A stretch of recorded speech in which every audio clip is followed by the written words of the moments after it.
this.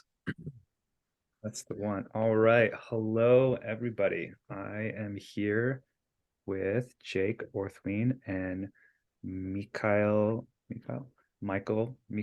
Brockman. And we're here to talk about Michael Brockman, great. And we're here to talk about this conversation that we were having on Twitter a few days ago, where I was like, I'm just gonna read the tweet. The ADHD meme is something like, oh my God, I'm interested in so many different things. But my personal experience is that I've always felt like I have a single interest. It's just very big and expansive and has tendrils everywhere, but it's one thing. There's a clear unity to it. And then Michael replied, I'm just going to read all of these. Yeah. And it's weird when people say, okay, just plan your projects and clearly define your goals and timelines. Okay, but the world is an endless fractal kaleidoscope of affordances and possibilities. And every action or thought scrambles the cosmos like a hash function. So that was very poetic and people liked it on Twitter, which is quite nice. And then Jake says, oh God, I'm realizing what you call the interest is what I call this thing. And we should say you had another tweet in there that I was responding to that was the interest with a capital I is like what yeah. And I said, I would also very much like to know what is going on with all of that. And Jake, you said, oh, you mean meaning, boundaries, ontology, emptiness, sacredness, attachment, self, other, God, morality, intentionality, awareness, ritual, play, being with a capital B, growth, thermodynamics, narrative, information, interaction thing. That thing with the Charlie from It's Always Sunny with the Charlie conspiracy wall, yeah. Conspiracy wall Charlie GIF, which is perfect and just very, very good.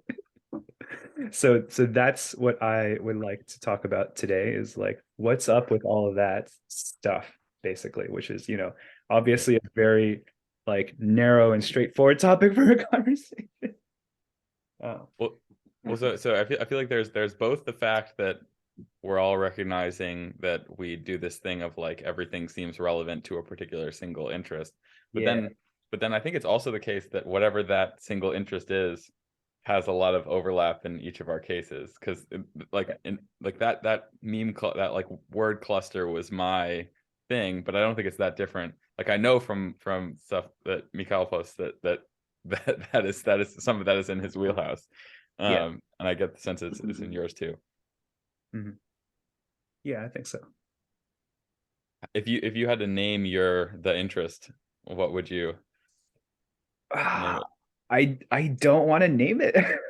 Okay. Like I do in fact like have like some, the Tao that cannot be named, that can be named is not the eternal Tao intuitions about it. Like there is part of the interest for me has to do with the limitations of language. Right? Like just part of of how like when you start trying to understand these like big nebulous things, like one of the things that happens is you try to like capture them in language. You're like, oh, it's meaning, that's what the thing is. And then you like notice how deeply inadequate meaning is as a word for capturing the full kind of spectrum of the thing. And you're like, no, meaning is it's like part of it, but there's like this whole so in order to respect the sense in which I feel like the inadequacies of language is an aspect of the thing, like I refuse to give it a name. Okay, but without a name. But meaning is in the cluster of associations associated with the thing. I would say so. Yeah. Because maybe I have. I mean, I responded to your other the Tao that can't be named tweet like this, but like I'm gonna name this fucking thing like one way or another. Like I'm pretty committed to like figuring out what, especially because like there are things that okay, so for example, one of the things that provoked that thread was Chapman responded to one of your threads, Mikael, from like a long time ago, basically saying like, oh, you're making me want to get back into writing about these kinds of things. And I went back and looked into it. It was something about narrative. Maybe you can fill in some color for it. I read it and I was like, okay, hold on.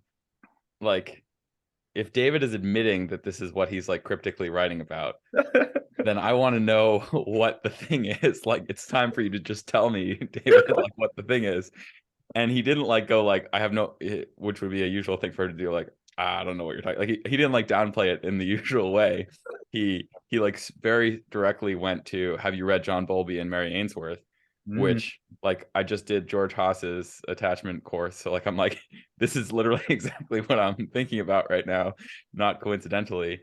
And so he was basically vindicating my sense that there is in fact a cluster of interest there. Realize that, And so yeah, Bowlby and Ainsworth are were like the two like the attachment theory pioneers, right? Bowlby was like exactly, yeah. They were like the ones who did the experiments on the babies and stuff. So yeah, so Bowlby was the theoretician, and then Ainsworth was the one who created that strange situation experiment paradigm. That's like the main one by which they test it now. Oh But man, yeah, I didn't those are realize two it big was founders. like, it hadn't occurred to me that there was like primary literature to read about this. That's cool. Yeah, well, and I get the sense that like the primary literature, uh, it's actually a bit like what Eliezer said about evolution on the recent Lex podcast. But it's like reading them gets you a sense of like coming to grips with the problem in a way that like reading the textbook account of the Yeah. doesn't, you know? Yeah, yeah, Like when I read about attachment theory in like psychology class, I was like, this is like not that interesting. But when you think about it as like the primordial scene in which you negotiate your sense of being like a separate thing in the world, yeah, yeah, like yeah. that's like the deepest sort of existential consideration ever. And I get the sense that the early theorists were thinking in those terms. Yeah, that's great. I also am aware that like we've been kind of going back and forth really fast, and I want to like slow down a bit and give Michael some space to say the words if he feels moved. Yeah, I will tend to be slower, but that's fine. With the question of a name for the thing, it's like if I can't give it a name that's a real name, I would tend to give it a name like work or just thinking. Or work is good because it's a thing you can say and people will just be like, oh, okay, you're gonna work, fine. Say no more. So I can say, yeah, I'm gonna work now. I really need to work, not right now. But the work is like following some very obscure references, trying to figure something out. Mm-hmm. It also connects to me with computer work because that's like my vocation. So it's like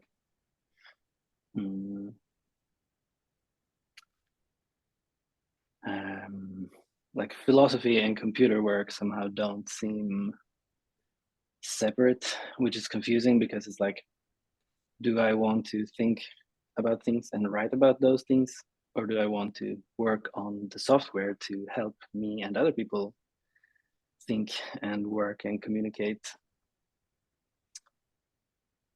But they're not different things. So it's like that also gives me the ADHD vibe of like, I want to do this like undefined, impossible, endless project. But in order to do that, I need to first finish this other endless, impossible project. And like with software, it's like if you pick any like small annoyance, it's like some kind of, your sweater unwinds from pulling one thing, and eventually you realize we need to redo everything. Everything is like we need to create everything from scratch. And that's the thing that like it's some kind of archetype of an ADHD or autistic or whatever programmer who's on some endless quest that never really it's vaporware. It's like infinite vaporware, and somehow it's like hopefully some things can appear from that which are actual real things that exist in some way, but those will always be some kind of like extremely limited specific like okay, I made some Emacs function, I made some plugin for something, or like, I think in philosophy somehow it's like you want to like solve thinking, but in doing that, which never happens, maybe you contribute something to some connections. When you say like you approach some software problem and you realize that you have to solve some other giant intractable problem first, is that like working on any particular concrete software problem seems to necessitate that you figure out like what the timeless way of building is, or something, you know what I mean? Like yeah. Something to that effect. Like. Of course. Yeah, well, there's like two separate things. Maybe like one thing is like something goes wrong and you realize that like to fix it, you actually get like concretely pulled into some like which I think is also like associated with ADHD, because it's like you get distracted, but those distractions are like come from reality, but and it's like hard to know when like, okay, it kind of seems that I should solve this problem in order to solve this problem, but maybe that's just my jumpiness, and if I was more attuned in some normal way, I wouldn't perceive it this way. I would be like, okay, this thing doesn't work now, whatever, let's just use Google Drive or something. Like, but for me, everything is this like, because it's also not just some practical like, oh, I needed to fix a bug in that library. It's also like, wait a minute, why does this programming language work like this? Is this really optimal? I don't like this. It feels a bit weird somehow. I will research some other programming languages, and it just explodes. Well, you also, I think you deleted the tweet, but you had oh my God, ADHD is actually the frame problem, which is the other name for the interest. So I put everything under the frame problem banner. Yeah, I don't remember why I deleted that. I remember feeling some seems very apt. Yeah. Error in this somehow. But Can you remind me what the frame problem I think is? I deleted it because I deleted it because I remember that I don't really know what the frame problem is. Okay. Yeah, despite me like loving it as an analogy, like I have a hard time explaining to people like why it captures all the things I think it captures, and to some extent I'm using it as like a too loose metaphor, but basically, so it was like a concrete problem in like logic based robotics that had something to do with you're using the sort of like GoFi paradigm of like representing a bunch of propositions about the world state, and then you have to act and then update like only those things that changed on the basis of your action. It ends up being computationally intractable somehow, because like an infinite number of things did and didn't change on the basis of any given action, and so like you get stuck like consulting the infinite list, and there's no way to judge which ones are the relevant ones to update without, in that paradigm, without like consulting every single thing on the list. But then it gets so that was like the concrete problem in robotics for me, and then it gets generalized in cognitive science to, oh my God, this relevance problem actually plagues all rationalist models of cognition. And Chapman, as a PhD student, like proved the computational intractability of the frame problem in that concrete context. But like both him and Vervaeke, whose whole thing is relevance realization, and Peterson, all of them are like who went on to go think about the meaning crisis full time. Right. OG, like we're into the frame problem back in the day in one way or another, which I think is just super interesting. So this gets to like one of the, David also wrote this critique of like rationalism and utilitarianism as an internalism, and like that critique has a lot of aspects, but there is this kind of computational intractability aspect of like, okay, in order to actually do a Bayesian update in real life ever, you have to like list the whole hypothesis space, first of all. That already is like which is infinite. Yeah. There's like uninnumerable considerations that come into play just trying to like write down a reasonable list of hypotheses about anything. And at some point you'd have to forcibly cut it off and be like, I don't, beyond this point, I don't care.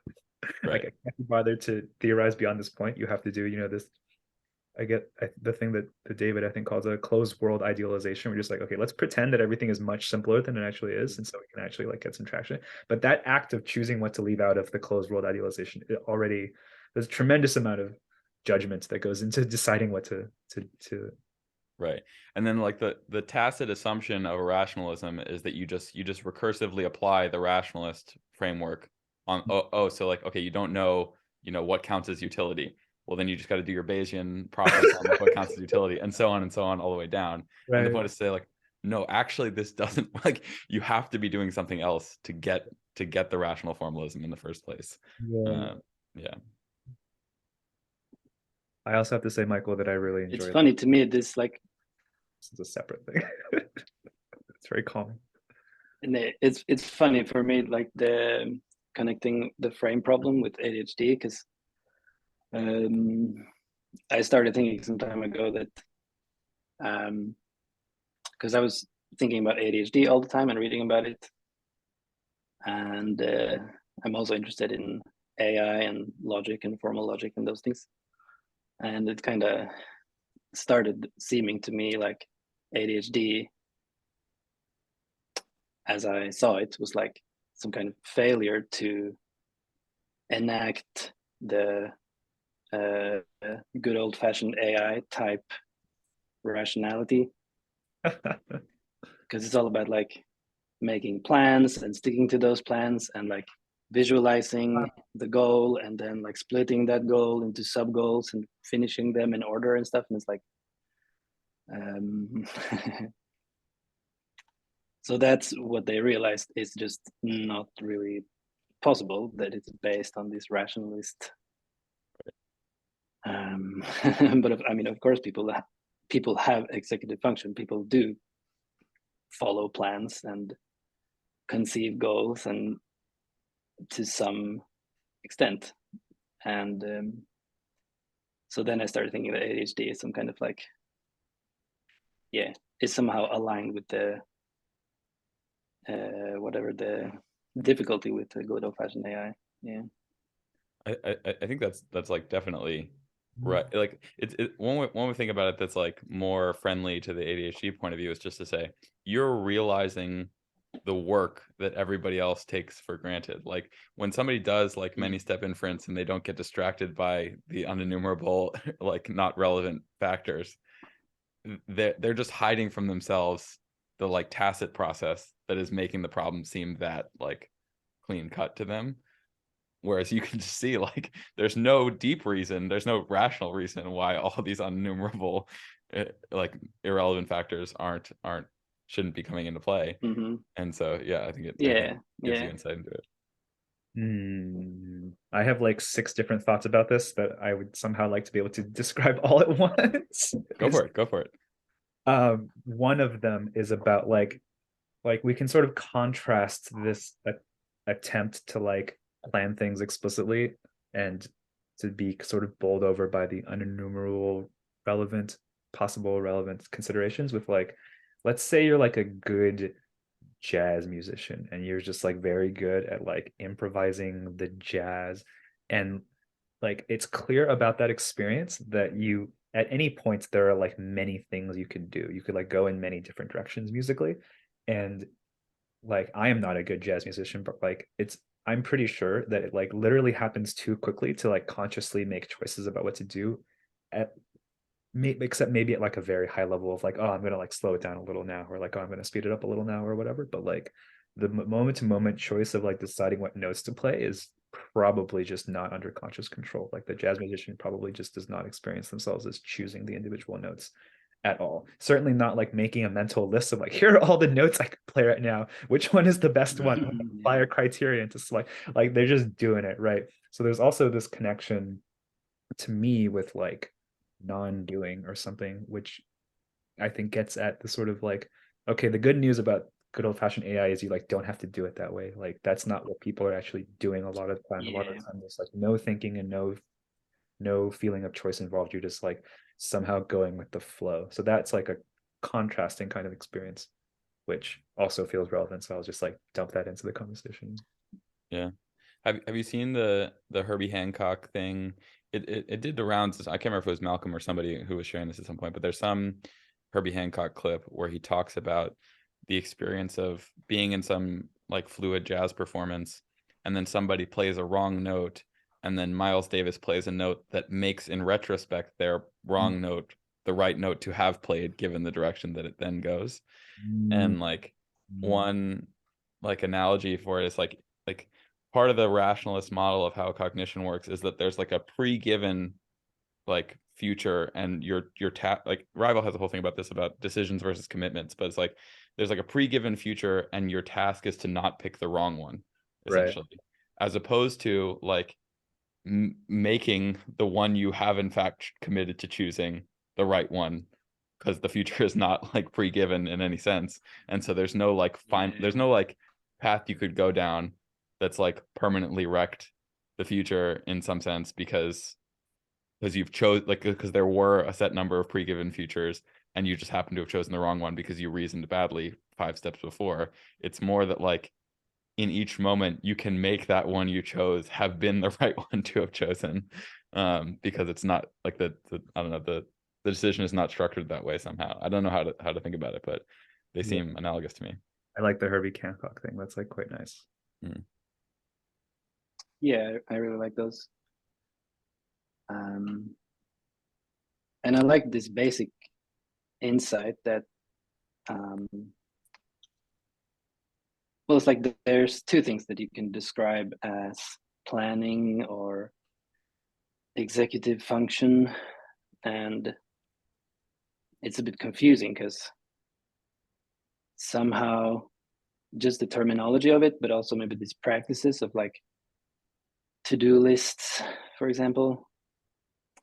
To-do list is some kind of nemesis in my worldview. There's some kind of like, yeah, just put it in a to-do list, and it's like, okay, that has no well, throw it into the void.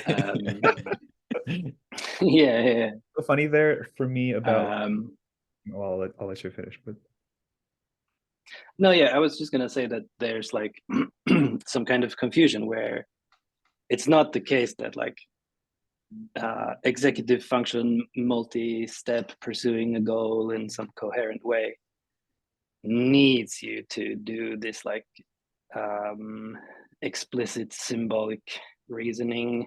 right. And like from the jazz example and from other examples, yeah, it's related to the non-doing. Somehow I have this image of like a voltage or a circuit, and it's like it's super super super interesting how humans do complex actions. It's like somehow the most interesting thing. It's like I feel that it's similar to language. It's similar to how I can finish a sentence and like I have the grammar, but I can also like follow a thought and somehow I'm going somewhere. I'm not exactly sure where. And I have to like jump to this thing and then jump to that thing. And it's like I'm pulling myself towards something.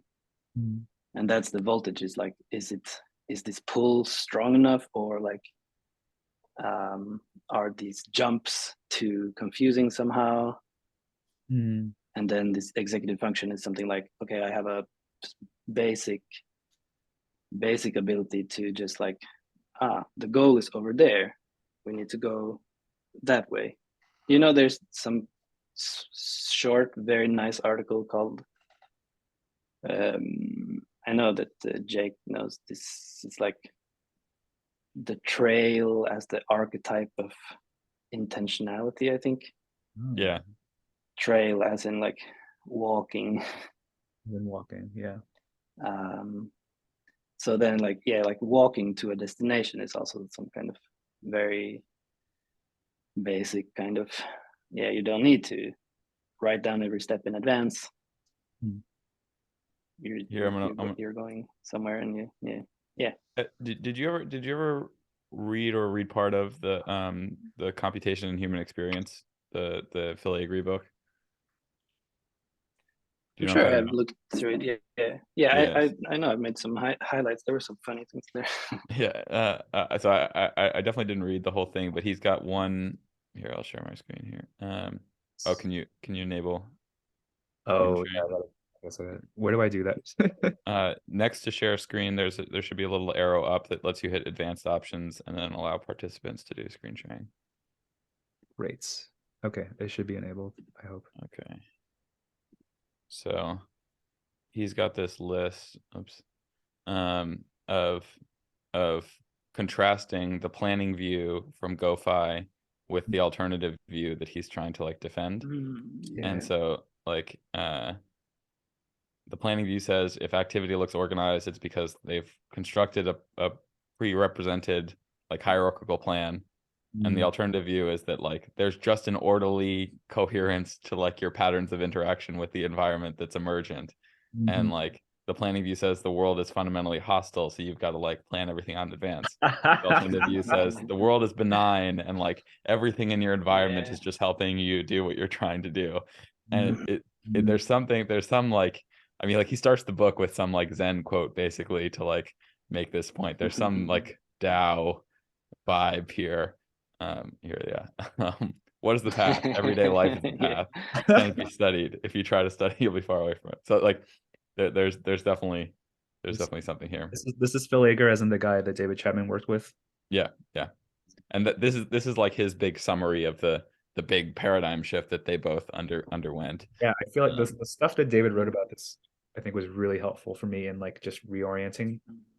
And I again, Michael, when you were talking, I think I had like 6 different thoughts about directions to go, but the most concrete one, like, so Jake, in part of that thing that you quoted, this thing about like the world is mostly kind of just like showing you what to do. Like, I tried playing around with like cleaning my room, right? Like this is very straightforward activity, like cleaning my room, and there is sort of this like laborious way of doing it where you're like try to write down a plan. You're like, okay, here are the things in my room that need to be cleaned. And I noticed that there was like a much simpler way of doing it, which was just like looking at my room and just like noticing what caught my eye. That's just like, oh, I don't like that.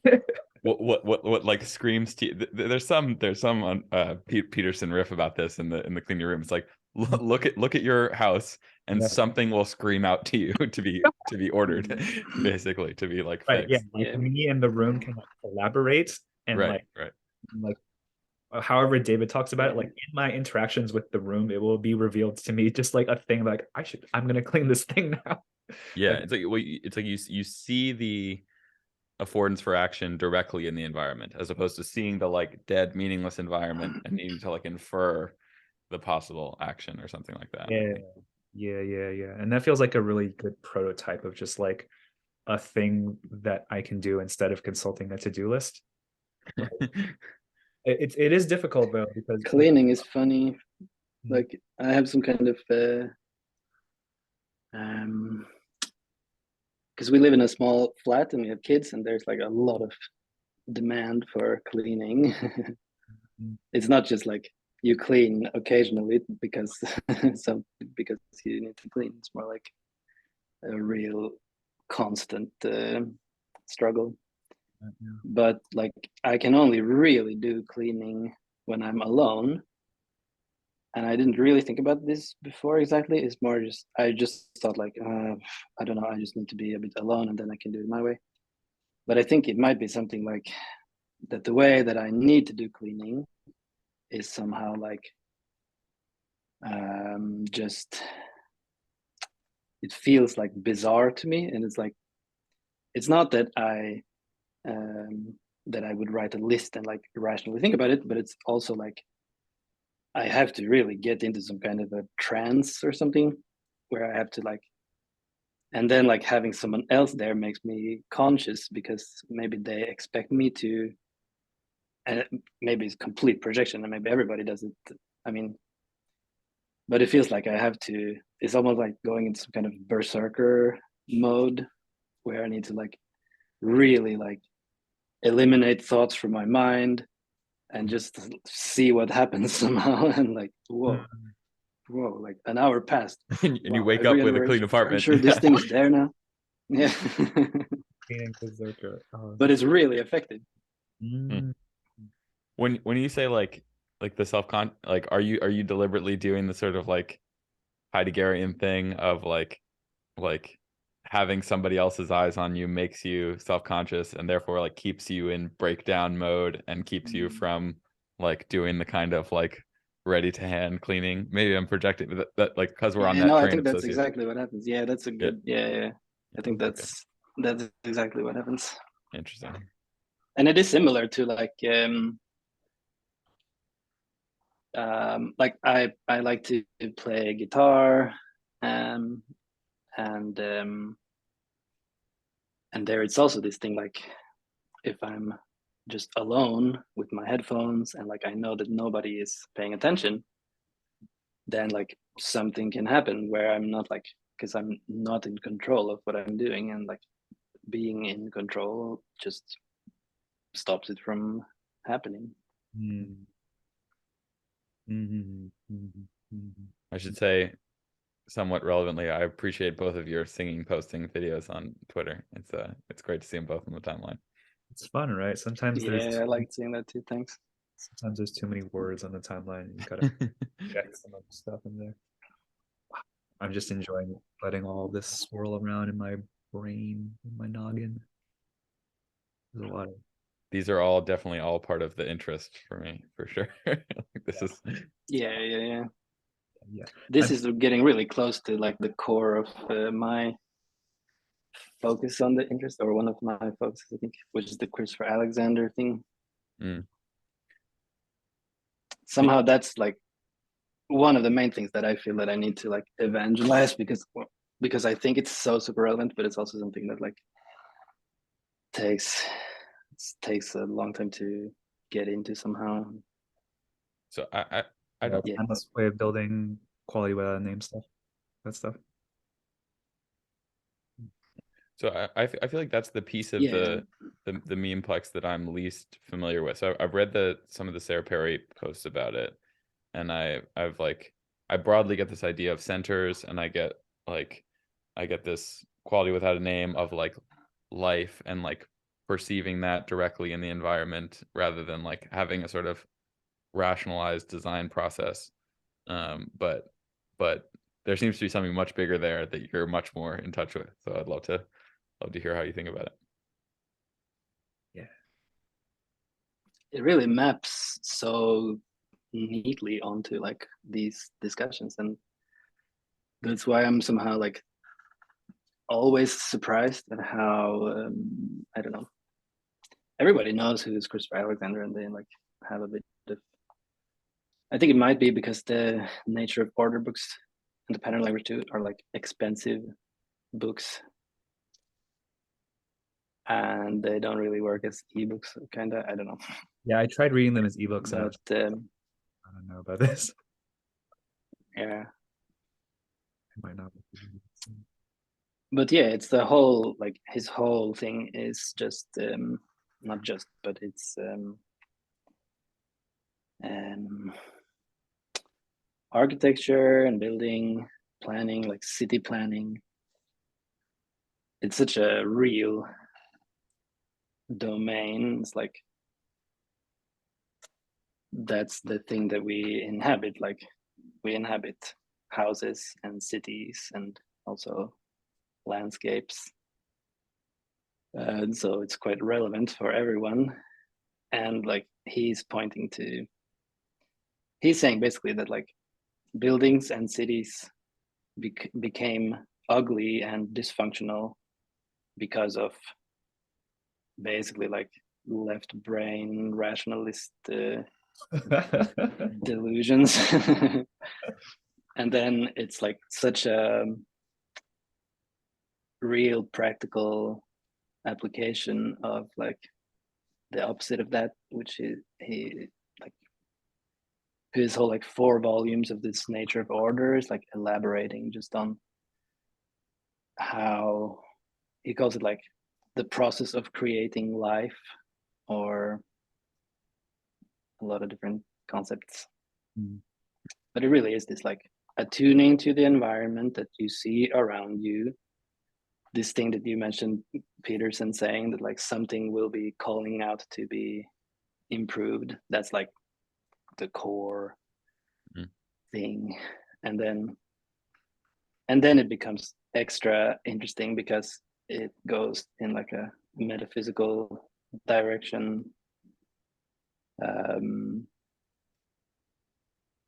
where somehow this, and I think it, like, I don't know, I feel like some kind of crazy crackpot guy on the internet when I'm like, that's the purpose of this call. Like, this is the call for crackpot interest. Yeah. I remember seeing that John Vervaeke had some kind of like live Q&A on YouTube, and if you tipped, I don't know, like if you pay $10, I could like ask a question that he had to answer, and I was like, I need to just tell him to read Christopher Alexander, but it's not accepting my credit card. Oh my god. I just because I think it's like this relevance realization and this agape, where attention in this loving form, where you, and he has this thing where he okay, one thing is like, as a simple practical test to get into the thing that he's talking about, it's like if you take 2 cups or 2 things, you can do like A/B testing, like which one is more somehow, which of these somehow feel like it's more similar to my soul. And it's like, okay, what does that mean? But he says as an empirical thing, like if you do this with people, they will at first just not get it or something, but if you just push them a bit, like, yeah, I know it sounds weird, but really, which one is more similar to your soul? It's like, well, this one, obviously. Yeah, this one obviously it's that one. And then it's like acting in this Christopher Alexander way is like somehow finding some centers which are in need of attention and care, and like helping them in a way which is also like attuned to its context all the time, because everything is like in relation to other things around them in some fields. There's this term. There's a term from one of the Perry posts of like structure preserving transformations. I think, if I'm remembering correctly, that it's like there's a way of taking the center and fucking it up, some like doing some transformation that fucks it, and there's like a one that just like elaborates the existing structure. Super interesting. This is great. I'm like, there's some things are coming together. So here's sort of like the language that I would use for talking about a thing that is at least adjacent, I think, to this thing. Like, I think I have more experience with music. So for me, the natural language that feels closest to this is in terms of like harmony, and also in terms of beauty, right? Like when you imagine like what sorts of things constitute a beautiful performance of music. Like there's a kind of let's say you're listening to like a big choir. Like what is it like when like a big choir does something beautiful? It has something to do with the choir like acting in perfect harmony, and all of the voices are kind of like flowing into this like one united large voice that is like coherently doing some big beautiful thing at once as some kind of united organism, as opposed to like what would it look like for a choir to like not really have its shit together. It's like, okay, they're off key and they're all singing slightly wrong notes and they're like not quite on time. Like there's a lack of unity and a lack of coherence and a lack of harmony there. So there's something for me there to connect that back to the ADHD kind of branch here. There's a like the ADHD experience of being like, oh, what do I do? Like, what considerations are relevant? Feels to me like it involves a kind of lack of internal harmony. Like there are many different kind of voices all speaking up, and there's sort of a lack of coherence between them, and they're just all kind of in this cacophony, this kind of internal cacophony. And they're like, okay, well, now I don't know what to do. As opposed to, you can for example, when I literally, that experience, as opposed to the experience when I am literally just trying to sing, when I like pick a song that I really like and like, I'm gonna really like just sing the shit out of this song. There's a way in that experience where I am like, all the different internal voices inside of me are all like on board with that plan. Like, yeah, we love this song. The song is great, and we're all gonna kind of like work together to like harmonize the energies in our being or whatever in the direction of this song, which is compelling to us and which has the power to like get us all kind of moving in the same direction and moving in the same kind of rhythm and frequency. So those are some words that occurred to me. So okay, so I want to see if I can, maybe it won't work, but I want to see if I can bring in the attachment frame, because part of the thing that like provoked this recently was this thing of me noticing, both when I was doing it myself and seeing like 18 other people on Twitter posting about they're doing IPF, and then they suddenly realize it's like praying to God, and then Mikael has this big thread about attachment to God and joint attention and all this stuff. And there's something about that like higher order presence standing outside of the structures of your attention that then is the thing that brings it, that like unifies it or like creates the harmony, and like the disconnection from whatever that higher order presence is outside of attention that like makes attention feel fragmentary. Does that like jive with your sense? Like that, this is the thing that I was alluding to when I said at some point I want to talk about how I think ADHD is about needing religion to function. Like that's exactly the thing that I'm talking about. Right, which is the whole shtick about like God solves the frame problem. Like this is like a whole, this is like this is a thing. Yeah.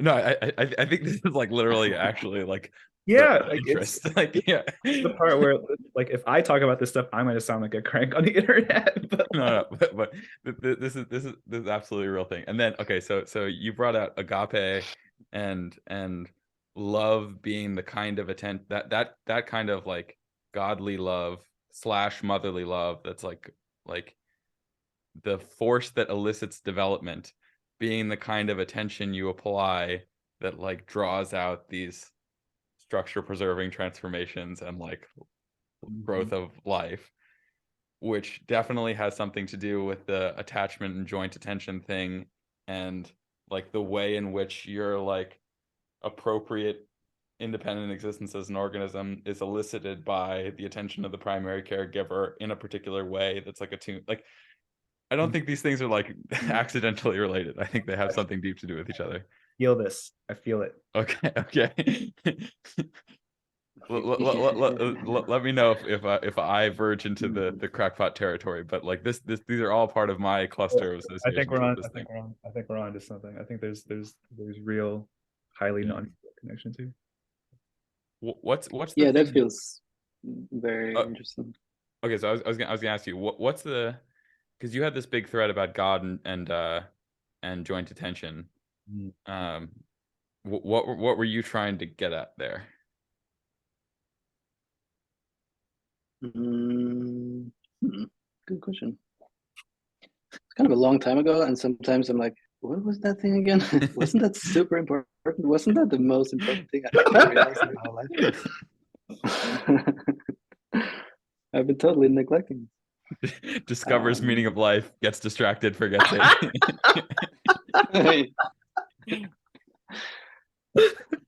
No, but I think it's a bit weird because it's like it really feels like so super meaningful, but then it's in this Christian frame, which is like has always seemed very interesting and appealing to me, but also is somehow like inaccessible in some other way, where it's like just culturally, like, or yeah, I mean, which makes it a bit like, okay, do I need to take all of this and make it into some secular version? Seems like a lot of work.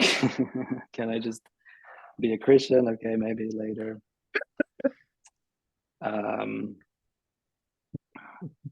Should I be a Christian? Maybe later. So I've tweeted to do a little, and I haven't wanted to be kind of too explicit about it for a number of reasons, but I have been for the last month or so kind of thinking about Christianity in the background, and like part of part of how I was talking about like this whole thing a couple of years ago was I was like, it's like there's like some kind of, you know, this like the meaning crisis kind of part of it of like, there's like a meaning crisis, and like maybe we should solve the meaning crisis by like inventing a new religion somehow that's like better than the other ones. And my current point of view on that is more like, why does it have to be new? Maybe it shouldn't be new. Maybe it should just be Christianity. I don't know. Like there's just something there of like somehow this is kind of a long story, but like a month or so ago, I kind of like, it felt like I had been deliberately refusing to think about actual religion for a long time. Like I had been thinking about, you know, spirituality, whatever, like, oh yeah, spirituality, that's like safer than thinking about religion, and thinking about God. And for me, those terms had always been kind of like, oh, like when I was 10, the other kids told me that wasn't cool, so I guess I shouldn't think about it ever. But since just allowing all of that stuff into my thoughts and allowing myself to actually try to orient toward it on my own terms, like it's felt like this huge missing piece in my whole picture of reality. Like just a whole bunch of things just don't make sense until I remember that like almost everything was invented by Christians. Like my whole life has just been like drowning in a Christian world, and that in a Christian world that has like mostly tried to pretend that it's not Christian. I'm just like, is it, what if this is all just Christian the whole time, actually? There's there's like a lot there that we could try to dive into. I feel extremely unqualified, which is part of why I don't want to talk about it too much yet. But like, I'll just affirm that like there are like 6 people that I've talked to recently who all gave more or less the same account you just gave. One put it as like, this like Timur Quran preference falsification thing of like an availability cascade or whatever. So he's like there was like an internal availability cascade around Christianity in my mind, whereas like there were so many parts of me that were falsifying their preferences in order to conform to the like Christianity bad thing. Like, suddenly I just like pulled the pin out and it all like, it's like this is it's clearly a thing. And then also I was reminded of I think you posted this, is it from McIntyre or something like that, Mikael, about like it's almost like this idea of like structure preserving transformations within a living tradition. You know, in other words, like what's the line from McIntyre about like a tradition is like an ongoing conversation about what constitute the goods of the tradition, or do you know what I'm talking about? Sounds accurate, yeah. Right. Yeah. Which sounds to me like this thing of, oh, I shouldn't just build a new religion, I should participate in the ongoing conversation that is the tradition participating in the ongoing conversation. It's like part of why I was thinking about this is in the context of this question that I've kind of sat with, thinking about like Teapot and like what it is that we could possibly be doing, as like one vision for where this is all going is some kind of like, let's do the 60s again but better. Like, you know, that time in the 60s when people were like, let's do a new thing and like do a lot of drugs, like rethink society and stuff. And a question that I've sort of had in the back of my mind for a while is like, why did it fail? I mean, it didn't completely fail. Obviously a lot of the stuff that we do is like an inheritance from, you know, Alan Watts and all these other guys. And so like they did leave mimetic descendants, but like the 60s thing kind of like didn't, it was supposed to like revolutionize everything forever or whatever, and it didn't do that. And like, why not? And sort of what can we do to do it that thing but better this time? And I think one piece of one like, this is me being very like crazy person on the internet, but like I think one lens that I have been trying out on this question is like, maybe the problem is that they took Christianity as an enemy, and maybe you just like can't get away with doing that in America. Like there's like so much Christianity here in the water and like the soil. It's been like, this whole ground has been like consecrated by a lot of people religioning really hard for a long time. And if you decide to like take that whole like current and history of energy and power as an enemy, then like maybe America just ejects you. It's just like, get out of here. So the one way of generalizing that would be like, rather than just they took Christianity as the enemy, is that they were like, they took this book was one of the like the sources for I think for Chapman's section on the countercultures or whatever in the meaningless thing. And the basic idea is that there's like a posture that is counterculturalism that is like itself just like never going to work. which and I think being like anti-Christian in the US would be like part of that posture. But the general idea is just that like I'm gonna invert whatever the patterns of the dominant culture are, and that's like a somehow a viable stance, as opposed to like making it function more and more appropriately. Yeah, go ahead. Yeah, this reminds me that I would, one of like the thing that you were saying about like, oh, there was all this stuff in me that was like, oh, being Christian is lame, I shouldn't be Christian. And like when I was looking at that stuff, one of the things that kind of stood out to me was, first of all, like I literally based this off of things that I heard when I was 10. Like there was just like there's just like some random stuff that I heard when I was 10, and I was like, I'm gonna believe this now because I was too young to just believe things, you know? And just being struck by that was just very funny. And also like it occurred to me that kind of part of the way it all worked, like, you know, in the when I was growing up in the fucking early 2000s or whatever, there was this whole, you know, when we were growing, I mean, I assume you're all kind of similar ages as me. There was this whole atheism thing going on, right? There was this like very loud atheism discourse, and it was all very tied up. Like the way I remember it is like I was in like pretty liberal places in around that time, and also in college and stuff. And so it all got tied with like, okay, either you're like a Democrat, which means you're a liberal, which means you're a good person, which means you respect women, which means you're not Christian, which means that you're kind of like generally in favor of personal freedom and individualism and people getting to do what they want. Okay, that was like one side. Or you're, you know, a conservative, which means you're a Christian, which means you're a Republican, which means you hate women, which means you hate freedom. Oh, also, which means you hate gay people. That was like big thing, right? Like gay marriage was like a huge topic. And also you're just like against freedom and you want people to be tied down by arbitrary rules that don't matter. So that was like kind of how things were set up in the discourse when I was growing up. And since I was around liberal spaces, obviously this was like okay, and like liberal is when you're a good person and conservative is when you're a bad person. And it's been funny to just like increasingly have to break that down over time, be like, what was this? This was terrible. Like this was well, it was like the super contingent boomer counterculture frame on like morality basically, like it was how they polarized it and how they factored the space. Polarizing it that way, like the thing that we had to do as liberals growing up, not had to, but the thing that we did as liberals growing up was this kind of satanic inversion where like anything that Christianity thought was, anything that our like extremely caricatured picture of Christianity thought was good was bad, kind of ipso facto. This is like this rebellious stance, which involved like, among other things, oh, family values. That's a thing that they care about, so it's bad, and so we like shouldn't care about families, which I think is manifested in all sorts of ways, right? Like the, you know, people talk about the thing where like people like leftists on Twitter will be like, you should start fights with your family at Thanksgiving or whatever because fuck those guys. Or they're like, you know, I mean, we could go on and on. There's all this stuff like sort of screwing with all of the machinery that leads to like people having families and raising children, of like, yeah, all right, you know, polyamory, BDSM, kink, and like gender stuff, and like all that's, I'm not saying people shouldn't do that stuff, but like there's a reason, like all this stuff makes it more confusing who is going to have children with who, which is like a question that does actually matter. And that like I was able to notice that question mattered to me, and was like, in order to have this question matter to me, I have to like reintegrate this sort of like Christian conservative thing that I was told was bad, but I just like don't think it's bad actually. So those are some thoughts about that.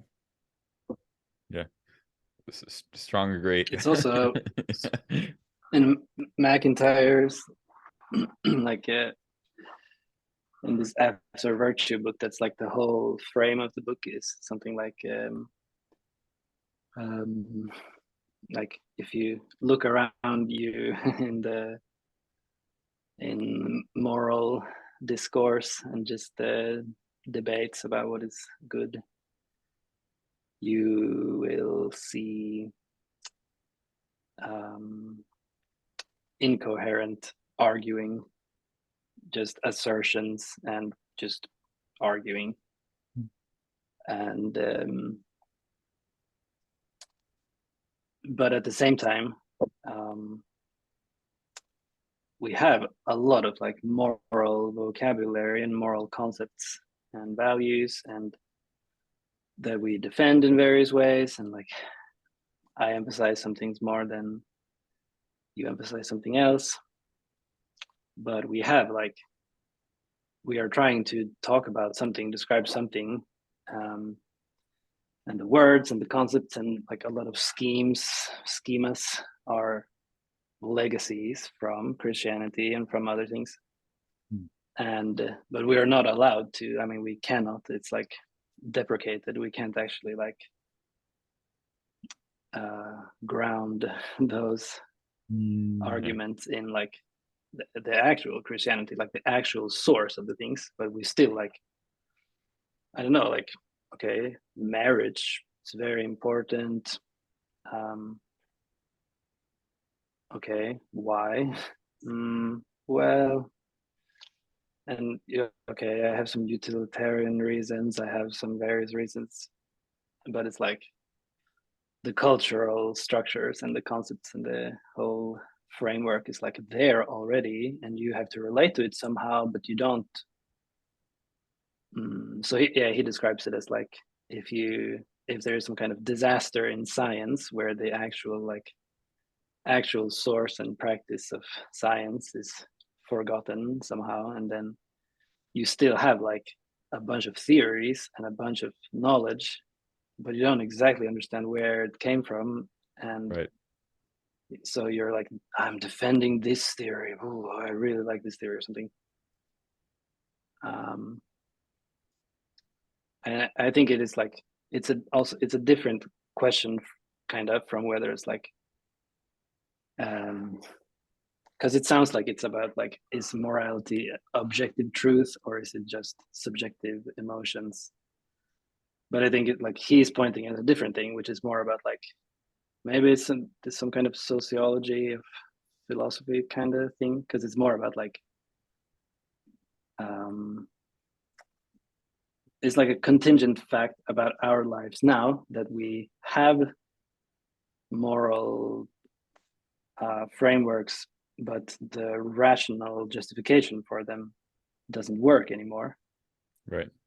And like in the past, in medieval times or in classical times, you would,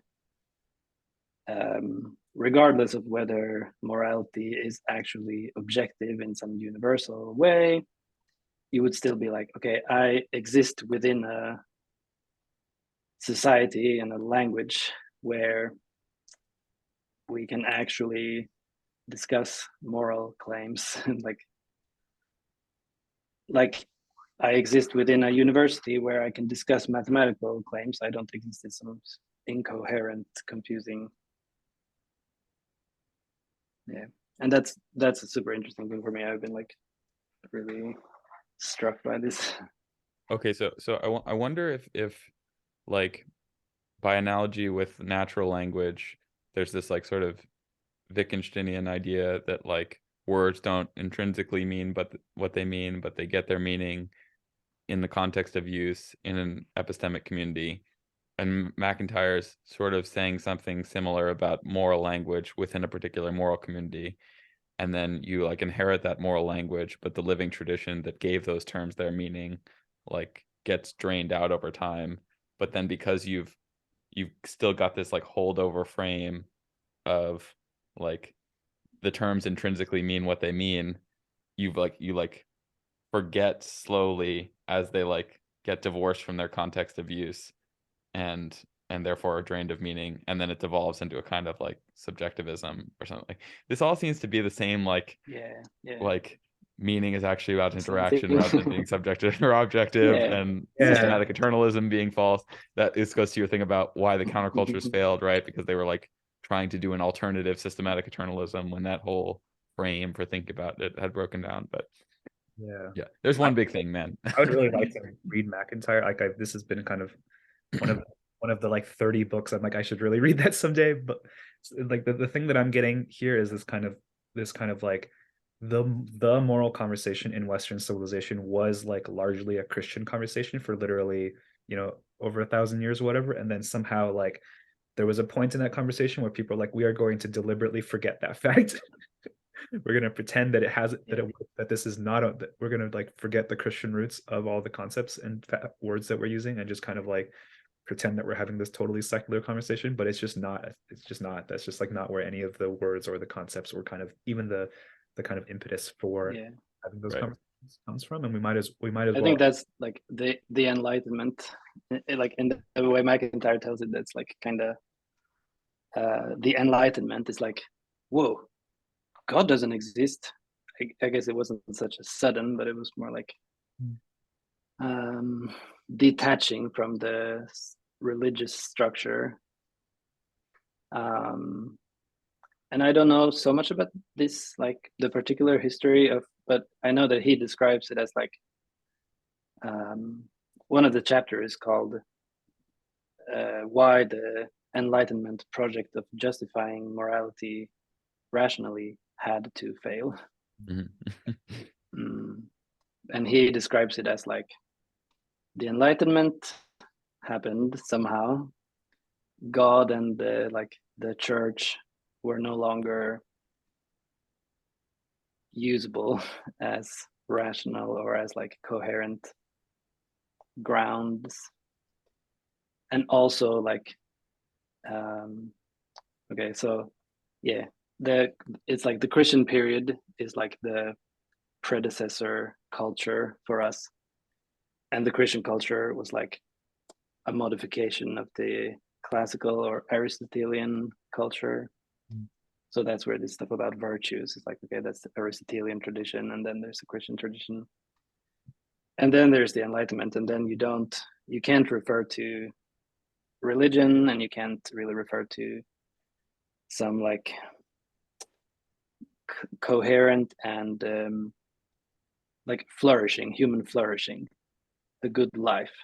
That's also like, well, what does that mean? The good life could be anything. There are all kinds of different cultures and ideas, and there's no like coherence there. So you don't have either of those as grounding thingies. And then it's like in the Enlightenment project, it's like, wait, now we have to justify morality in some other way. Okay, let's try utilitarianism. Let's try various things. And he's just like, they all just necessarily fail because it's an impossible thing and you can't do that. Nice. Yeah, I should read this book. I got it. Okay, so one, because the further sort of like Nietzschean claim would be the same thing that's true of morality ends up being true of truth also. So the sort of Christian project becomes the Enlightenment rationalist project, which undermines the Christian project, but also undermines like when he talks about the death of God, he's also talking about the way God had undergirded the former concept of truth with a capital T, like in inherent meaning, essentially, like objective meaning, like an inherent meaning, whatever, fixed meaning, something to that effect. And I wonder, like, one way I think about it, okay, so to go back to the attachment thing and this like object relations psychodynamic view, part of the idea is that you start out as like an infant in this kind of like non-dual sphere of awareness that is the contents of which are just meanings, in the sense that it's not like objects to which you apply meanings. It's not like it's like undifferentiated meanings with like the purposes and the value and all of that just like laden in the perception, right? And then as you develop, it's like you're like teasing out, like you're like sort of like differentiating that ball of undifferentiated meaning. So it's like, okay, first it's like, this is me, this is not me, this is like this is self, this is world, this is like internal, this is external, etc., right? And you're like separating out the meanings to figure out which ones are like relatively more objective, which is like other people say like, oh, I see that thing too, okay, that's not on the inside, that's on the outside, something like that, right? And the Enlightenment project is like, okay, take this project of shearing away the context, purposes, subjective aspects of meaning as far as you possibly can, and then like what meanings remain. And then lo and behold, you find yourself with a world that doesn't have any implications for you, doesn't have any like, is not inviting in any way. It's like, it's just a world of like dead inert matter, and then you go, where's the value in this thing? But that's a thing that you did. Like that's a gesture that you did to the world. You like tried to shear away all the meanings, and then you found it without meaning, and then you go, oh, look. And like that just seems to me, and then the sort of like, you know, the silver lining of that was it was always meanings all the way down, and there's no deep foundational reason why only the objective meanings get to count. And like the Chapman has this thing of like the purpose of meaning is to get stuff done. Like it was always about accomplishing particular purposes anyway. When you perceive a cup, that is a purpose-laden perception, like that has to do with the affordances for action of the cup. It's not like you've suddenly like you know, shorn away purposes entirely. So moral meanings are just as much like invited into that picture as any other, once you drop the Enlightenment conceit that there's some sort of like way things are that is a objective meaning rather than like a relatively more context and purpose independent meaning. Does that follow? Do you yeah, this feels related to like there's this strand of some of my tweets that is like waging a war on scientific materialism, which feels related to this. It's just as like, one does. Yeah, as one does, right? Like there's just this, like just occasionally these things that I hear people say, not like Teapot people, just like random people on Twitter, that just really gets me going, because like people who make these very subtle linguistic claims about the nature of reality, of like, what was one? Like there was one before that was like something about how if you like perceive a certain situation a certain way, then it affects your testosterone levels, and like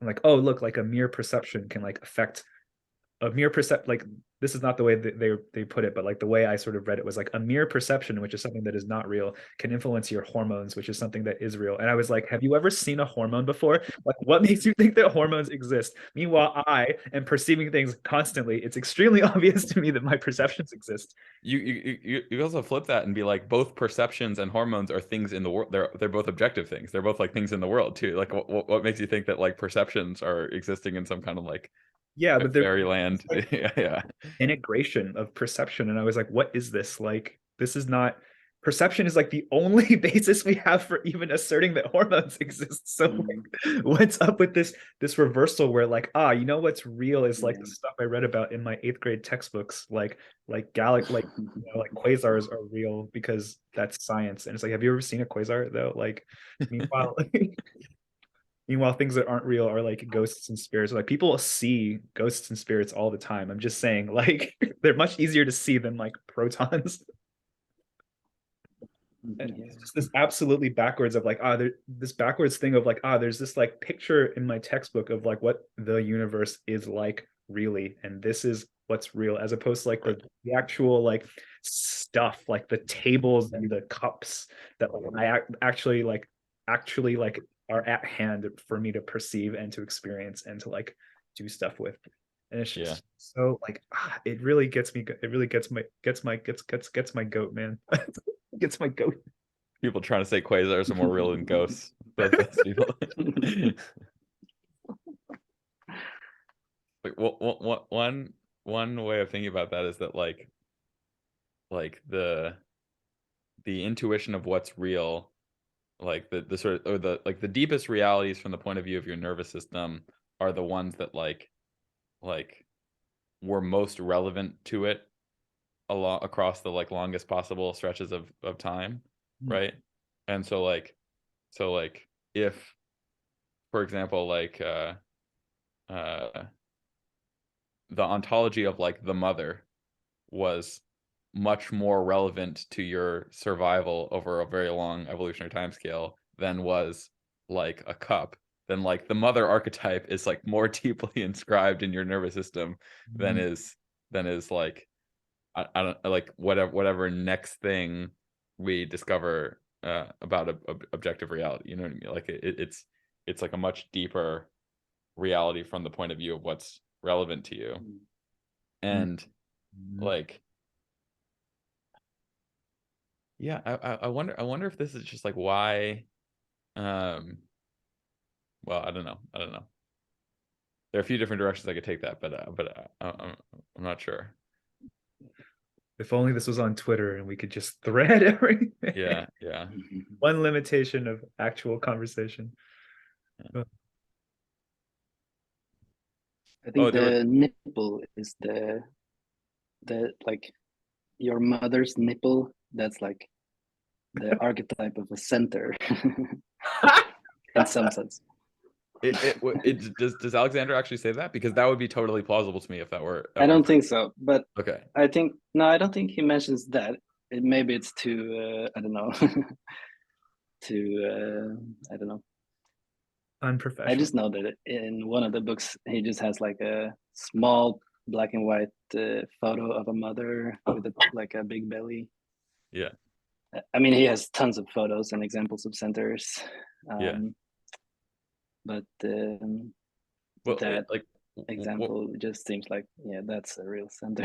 For sure. Well, it's like whether or not that's true at like that level of abstraction of like a breast, like there's got to be some level at which it's true, because you're doing this, okay, like whatever instincts you get born with that are the ones you have to navigate with before, it's from those that the like whatever higher level cognitive faculties are get exapted, you know. So it's like you're just doing some refined version of like breast seeking or something when you're doing science, you know what I mean? Breasts. I have an amusing story related to this, which is like we were talking about ideal parent figure stuff earlier, you know, like imagining the ideal.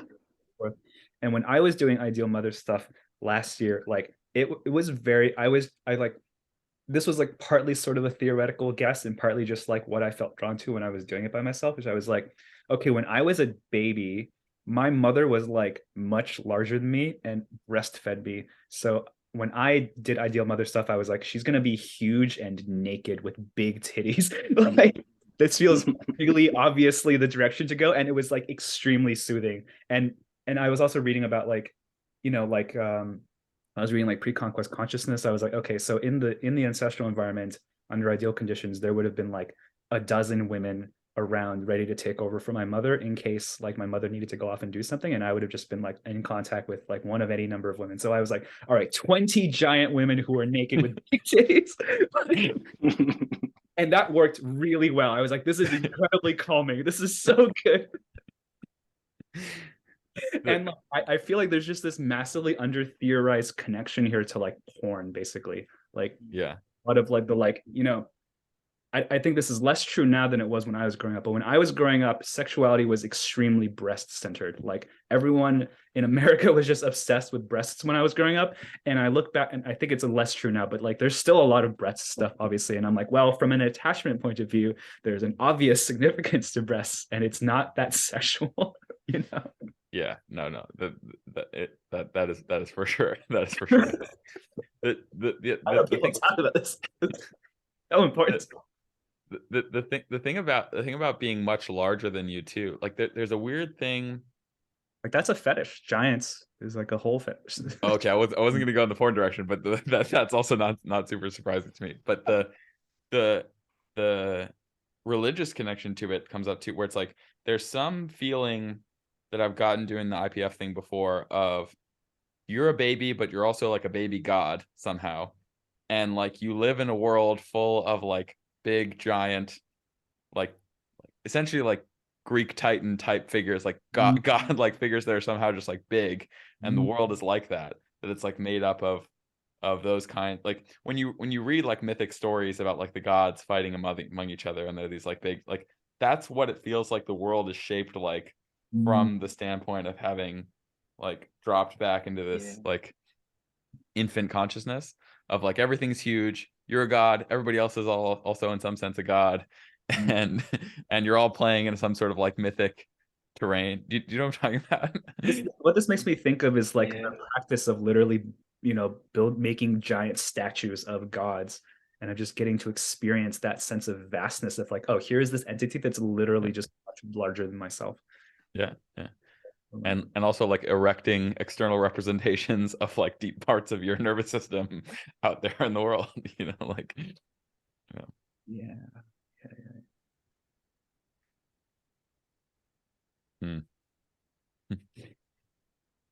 You got that. I really do feel like the breast stuff is like very under theorized, and I might attempt to write some. I have some Substack posts brewing. Okay. Like try to talk about porn a bunch. It's gonna be great. Yeah, that would be super interesting. Oh yeah, I was gonna say like speaking of mothers and breasts and comfort, I've realized that it's a very interesting, peculiar situation to be, because we have a baby at the moment who's like 7 months, and he his mother breastfeeds him, and that's like 99% of the time she is available, she is there.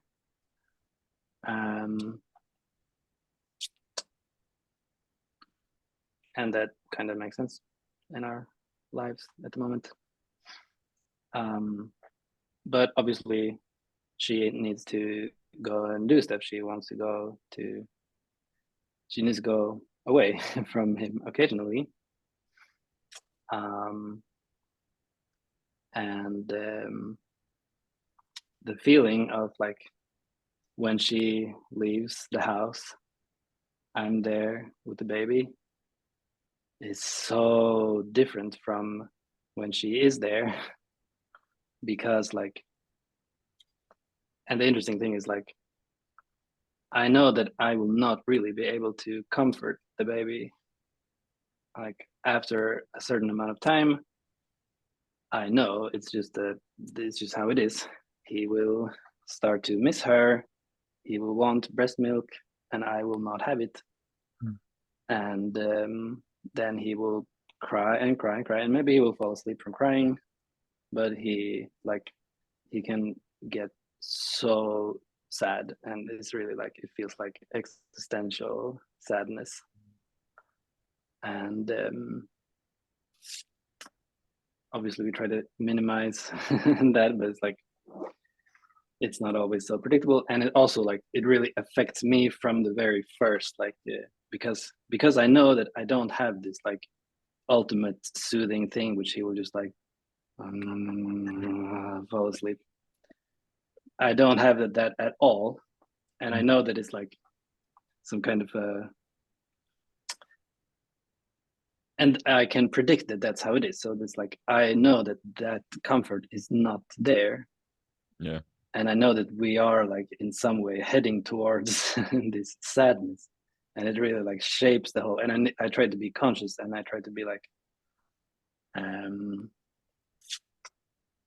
but it's really weird. And it's like, because in some sense, like I'm already anxious and nervous about it from the very start. And then, but then if I am nervous, then he will also get nervous. And it's not such a enormous problem that it might sound, but it's like, I think it's interesting, this anxiety and this difficulty that I really hadn't thought about before I actually was in the situation.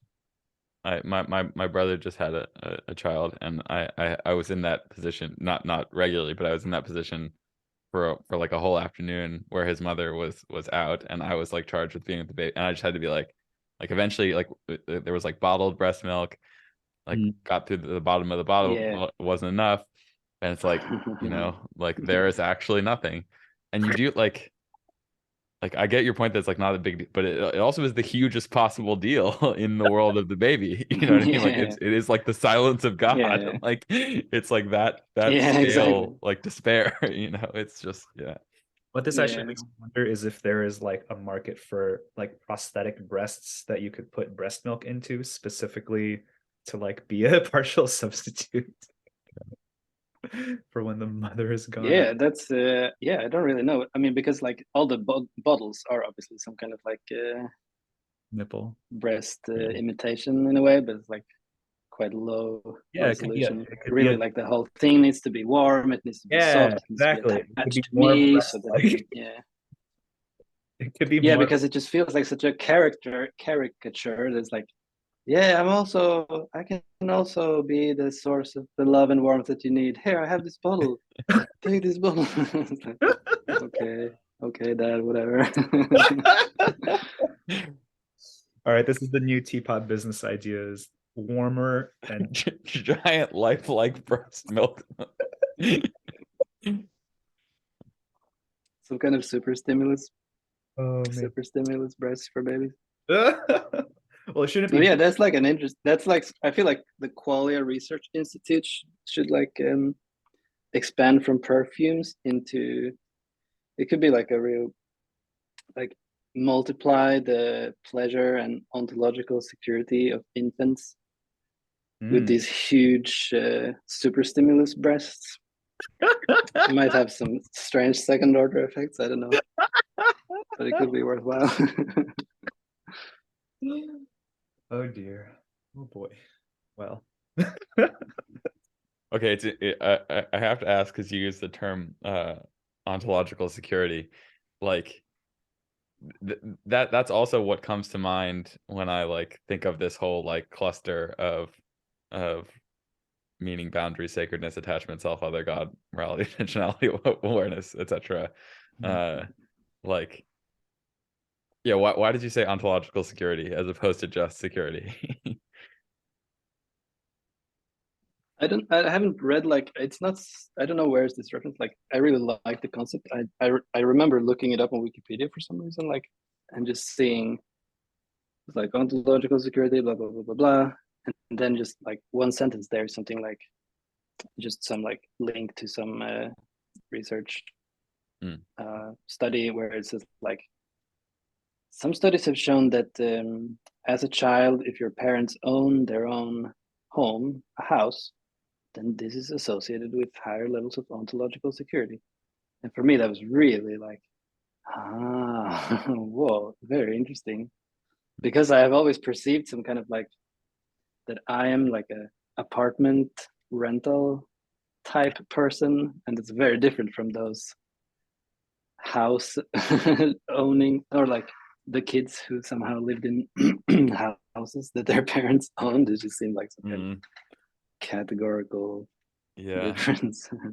This is another one of these things of like okay, what realities are like most sleepily inscribed in your nervous system, and home as archetype thing, like what is your deep model of home and its stability is definitely like one of those things. And then you get like the like primary like archetypal story in Western literature is this like these like Odyssean like homecoming narratives and things like that, or like yeah.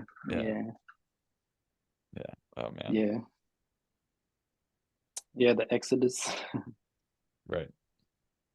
Yeah, this ties into this theme for me that we've hit a couple of times now of like sort of broadening the concept of attachment as like, you know, you spend a while being like, oh, attachment theory is about like my parents and my romantic relationships or something. And then as you like you mentioned, Jake, like inhabiting the perspective of like an infant and just what it's like to grow up, like that infant growing up experience, like affects like your entire conception of reality. Like you attach to places, you attach to concepts, you attach to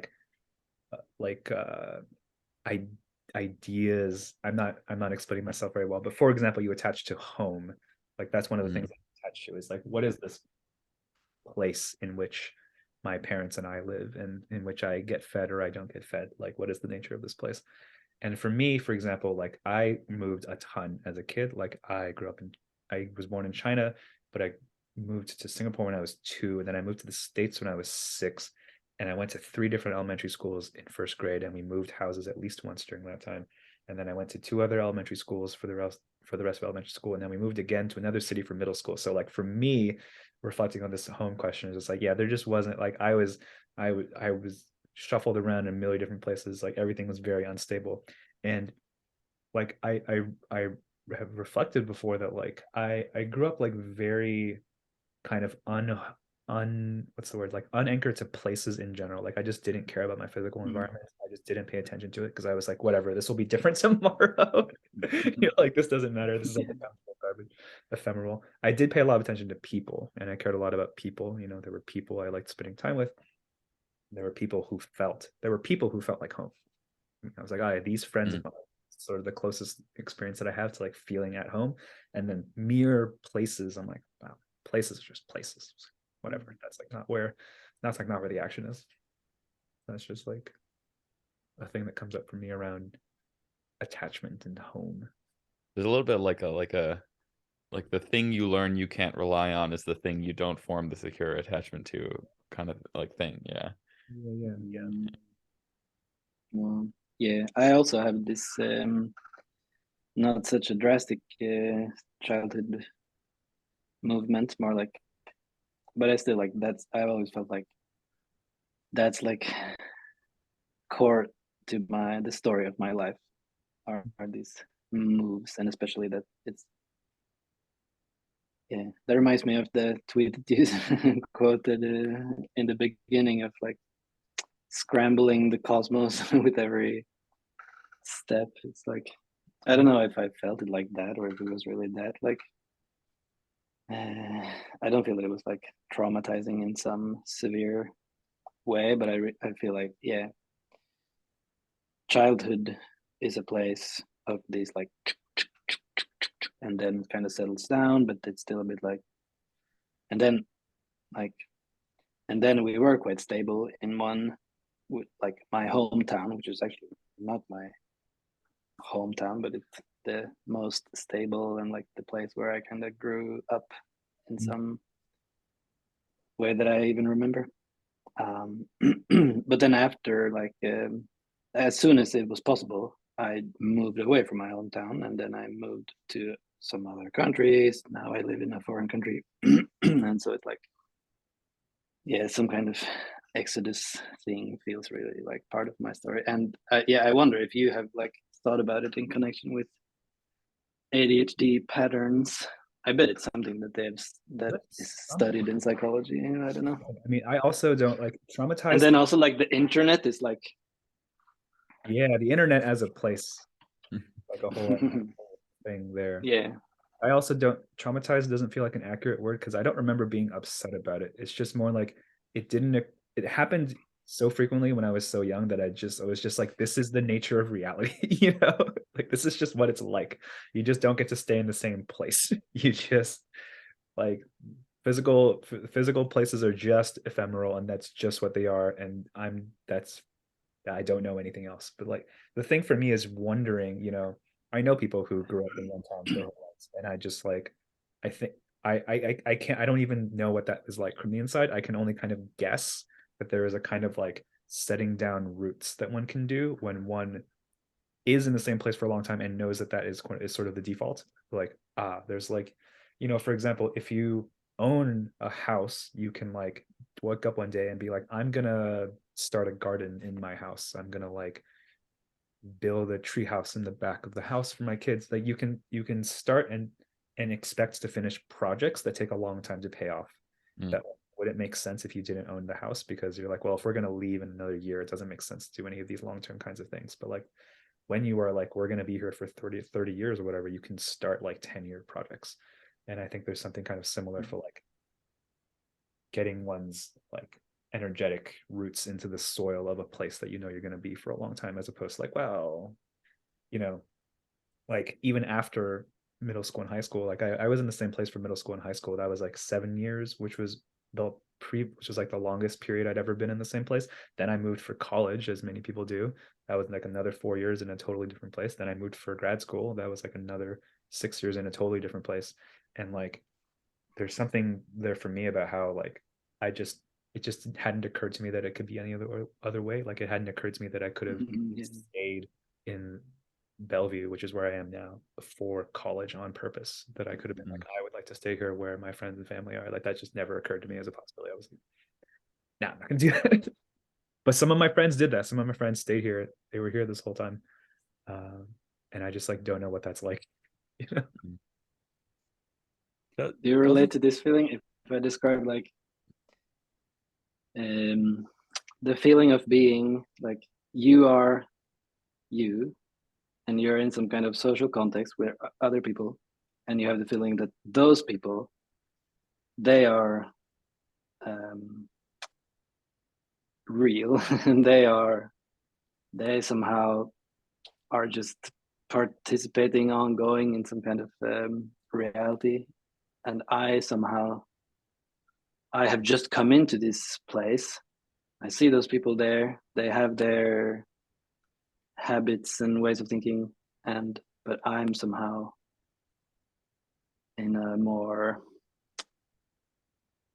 so it's a bit of like a anxiety or insecurity that like, can I trust my own thoughts and judgments, or like wanting to be, somehow this feels like a important, because I think that has been like somehow, I'm also like very, This is the thing that Chapman linked in that thread. So Winnicott is one of the big attachment theorists, and he's got this whole thing about the sense of being real.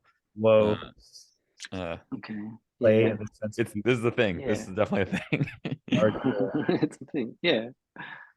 The capacity, the ability to feel genuinely alive inside. Oh my God, this is hard. This is hardcore right here. The ability to feel genuinely alive inside. Wow. Oh my gosh. Yeah, there's definitely a thing here. Doesn't Vervaeke talk about domicide too? I can't remember. I think it's in the like the like existential domicide or something like that. Like the destruction of home being this like thing that's like plays out in people's lives, but it's also playing out in some macro scale in like Western culture, that there's like this like loss of a sense of home. Destruction of home. So this, Michael, you mentioned like the internet, and there's this funny way that I feel like for me and for a lot of like very online people in my generation, there was like we were just getting fast internet when I was growing up, right? Like that was like we were almost the first generation who could spend a ton of time on the internet. Like I think that there were like, I don't know, BBS forums and I remember we moved to another apartment so that we could get like the faster broadband. That's like my family history. And for me, like I started spending a lot of time on the internet around, I want to say 11 or 10 years old, maybe. And that there's a real way in which the specific places in which I spent a lot of time as a child, like various forums and stuff, those became like second homes for me, these online homes. Like it does feel accurate in some way to say that I grew up on the internet, or that I'm like from the internet. Like in some ways, the internet is more my hometown than my physical hometown is. But there's something funny there about placing one sense of home in the internet, which is that, for example, most of the websites I spent a lot of time on don't exist anymore, right? Like they were these like forums that like briefly popped up. Like there's this one forum, it was just called "Oh My God, Did Insane," which was just this forum for like Stepmania, which is this like rhythm game that it's like a DDR thing. And I spent a lot of time on this forum as a kid. I made many good friends. One of those friends follows me on Twitter now. So we're at least still in a little bit of contact, but there's this whole like nexus of like friendship and play. Like we just like shared our scores, and we would like share our, like we would like make our own steps to songs and share them with each other, and people would like play your song, be like, wow, this is really fun. Like there was a lot of really cool stuff that none of it's like not even on the Internet Archive. It's like just gone forever. And I can never get it back. And it's like, it's like going back to your hometown and finding out that someone, bulldozed the playground you used to play a lot at. But there's something kind of like even more ephemeral about it. Like it was never a physical location, but now I can't even go back to this unphysical non-location, except in my memories.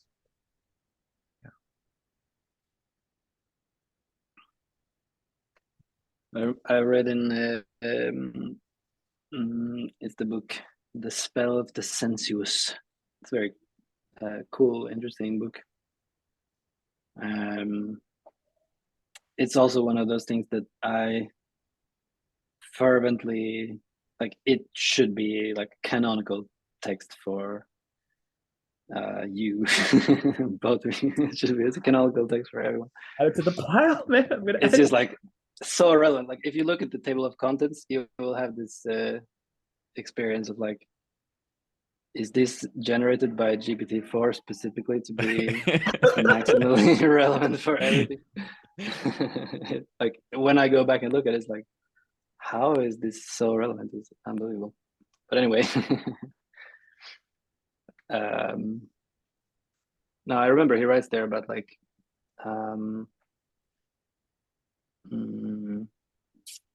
how it's like in the Jewish history, culture, that there is like a core part of the thing is like that since the beginning of the whole story, we have been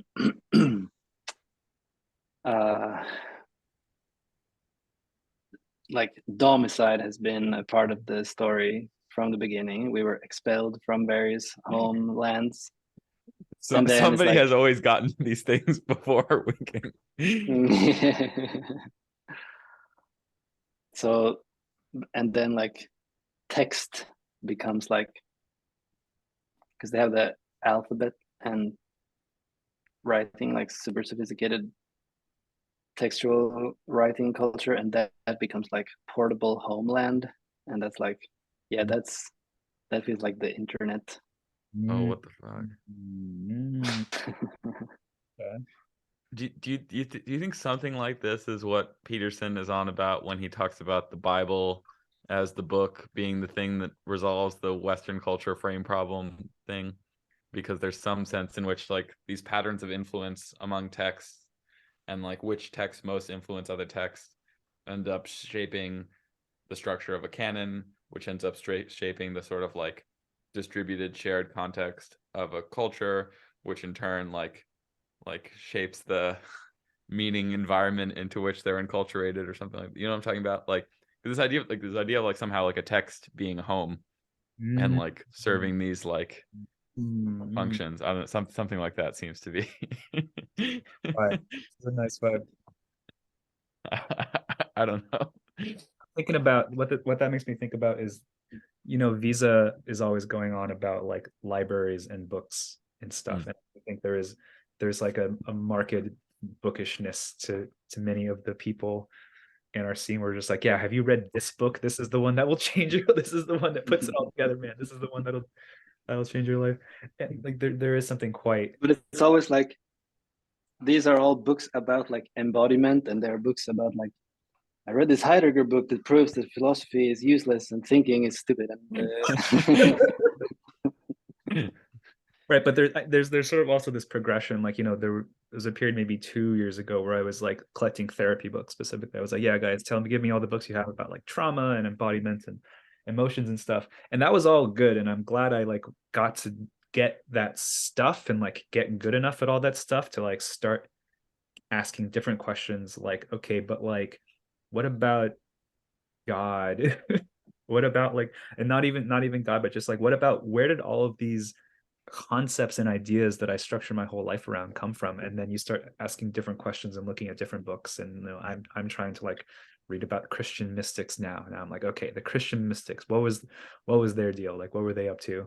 And like, what in the like the thousands of year long tradition of Western civilization, like the ideas that have shaped my life, where did those ideas come from?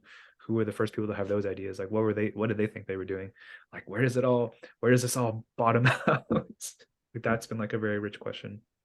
There's I just shared this with somebody today because they were having this conversation. I have to sign in. Hold on.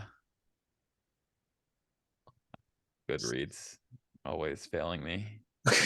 I never use Goodreads when the UI Goodreads is a perpetual disappointment. It could be so good. That's the okay, this screen sharing is like, for me, it's like an example of I'm just hijacking your screen sharing now, but I find it somehow there's something very funny about this, like looking at these beautiful timeless literary quotes within this frame of like advertisements and tabs and crazy login things everywhere.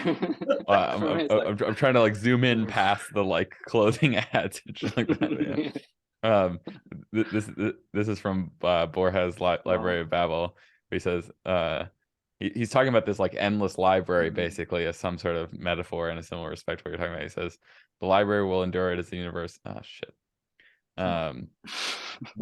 We walk the corridors, searching the shelves and rearranging them, looking for lines of meaning amid leagues of cacophony and incoherence, reading the history of the past and our future, collecting our thoughts and collecting the thoughts of others, and every so often glimpsing mirrors in which we may recognize creatures of the information.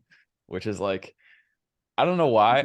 I don't know exactly what he's getting at there, but it describes my sense of my own experience somehow. And this sort of this like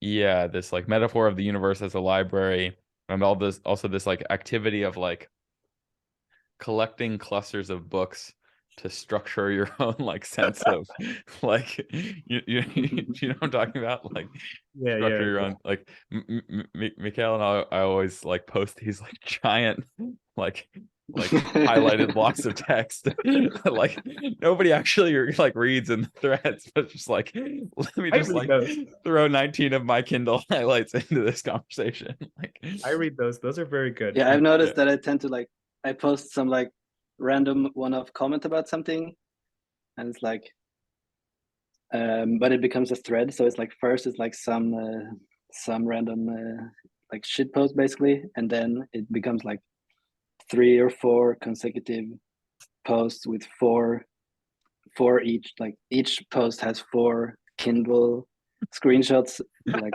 just walls of text, and then it's like, oh yeah, this like pity thing that I wrote first, like yeah, people are liking this, and then it just drops off like very dramatic. It's like, why are people not liking this? This is very interesting. Guys, you don't understand, it's all relevant. Like, just it doesn't play that well with the Twitter timeline algorithm, sadly, but it's like it's all relevant. I mean, I appreciate those text highlights a lot, and you know, and like obviously I try to do similar things of like, you know, someone talks about a thing on Twitter and I'm like, there's a segment of a book I read once that is relevant to this thing. Let me see if I posted it on Twitter already. Yeah. Quote tweet it to you now so that you can become connected to like the thing I used to say to people when I was doing more math, and sometimes people would ask me like, how did you get so good at math? Like, how should I learn to get good at math? And I was like, okay, first of all, like stop thinking of math as being separated into different books. Like there is no such thing as the separation between different books. That's an illusion. There's actually just one giant book, which is the entire literature, and you can dip at will. And anytime you want, you can just like read one chapter from a book and never read the rest of it. And like I like explicitly advocated this kind of like, I don't know what to call it, like a sort of magpie approach to just kind of like collecting bits of books that you like instead of feeling the need to like finish. I've never finished reading a book in mathematics. I just don't do that. It's too hard. But okay, so this may speak to me not being like much of a math person, but I always had the impression that like math was like intensely hierarchical, such that like the idea of dipping into some book for which you didn't have some very structured set of prerequisites, like math was the quintessential place in which that was true. Is that not? So that's like true to a point. Like I was sort of able to get away with doing that because I already had a pretty strong base of prerequisites. But I think like past that point, unless you're diving into extremely technical stuff, which I usually wasn't, like if you're just sort of like hunting around looking for ideas, like I would do a thing that is much more like this thing that we've been talking about of like, okay, I have like a one math katamari in my mind, and like I can like I can like look at part of another book that looks interesting and like kind of get like a new thing from this chapter of this book that I can like add onto my katamari, and just kind of like keep doing that. The need to like linearly read through books in order. It's kind of like the thing I saw Luli Tennant tweeted, which was like, I think she was explaining critical rationalism, and one thing was like, you don't need to have all prerequisites for everything. You can just like start somewhere, anywhere. If there is some kind of prerequisite, you just pick up whatever maybe you need. Okay, maybe you need to go study something, right.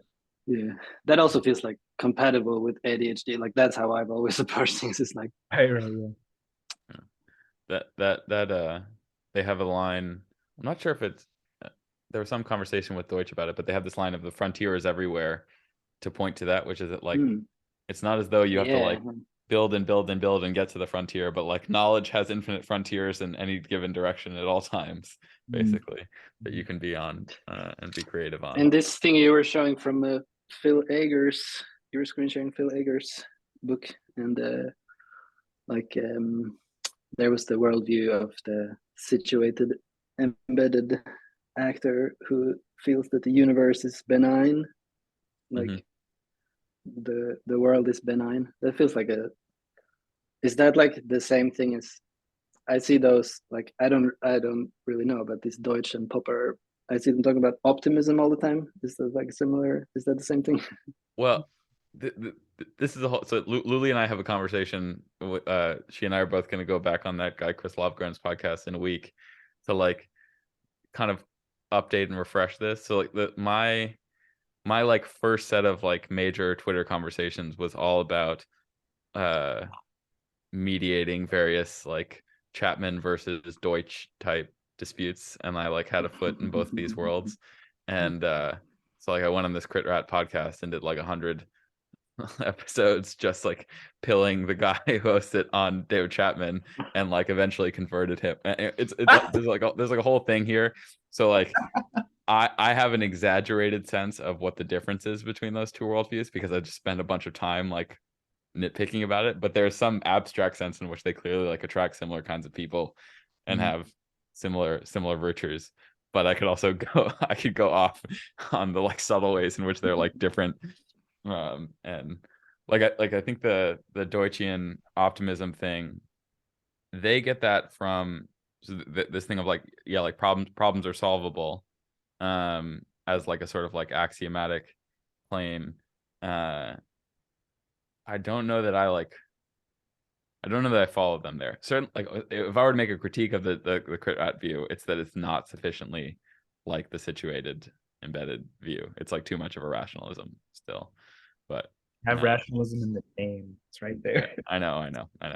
But Luli is like the chief like counterexample to like the bat. Like Luli's like super into the Joe Hudson emotion stuff and super into the Alexander technique. Like she's like not a problematic representative of that viewpoint. But I gotcha. Yeah. You know what? It was like the main thing that I did today.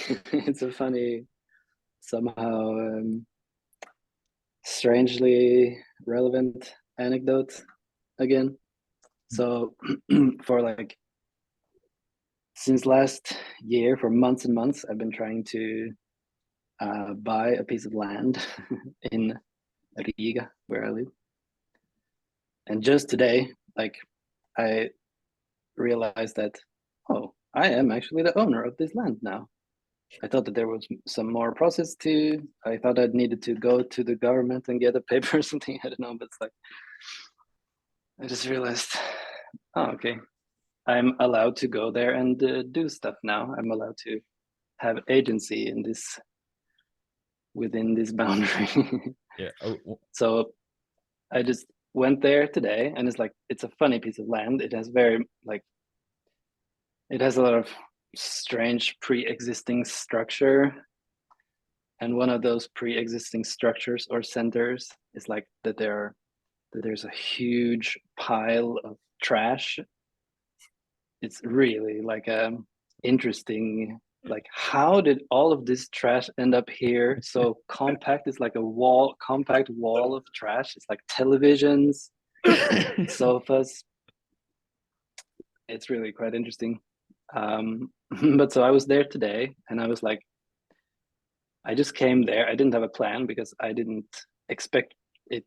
Like I didn't think that I was allowed to do anything there. But so, oh, okay, I just go there, and so it's like, okay, it's Christopher Alexander is like my main guide in such things. So okay, I just need to go there, and I just need to like walk around, see how I feel in various places, and just like. And the funny thing is that like I was just by myself there with these headphones, and I was just listening to like the next thing in my podcast playlist, which was Luli's conversation with Christopher, where they're talking about these things. So I was listening to them while I was like somehow, and she's talking about this like, yeah, Alexander technique is about just allowing your body to just be moved towards doing something, and that's exactly what I'm doing there. I'm just like walking around, I have no plan, and then I just okay, I am like legally allowed to enact my agency in this arena, and I just need to start somewhere, see where there's something like maybe I will move this stick there, this trash would fit better in the trash pile over there. And then I just started to like, yeah, and a bit like inspired by the conversation. It's like, yeah, I just need to do whatever happens. Like the land needs to just work through me. And it's like, but yeah, it's such an interesting process. And it's really all about like discovering structures that are already there, and like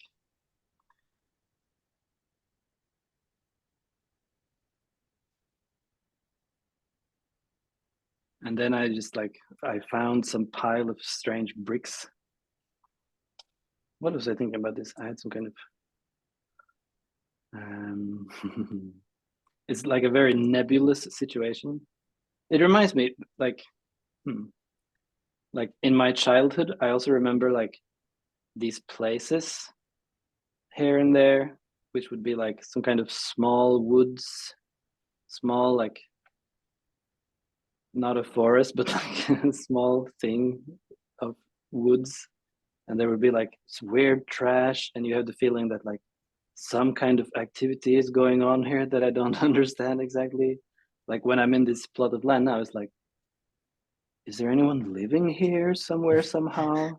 Like there's like some kind of rudimentary structures put up somehow, like some years ago, someone has been sleeping here. Blair Witch Project. Yeah, yeah, it's very spooky and strange.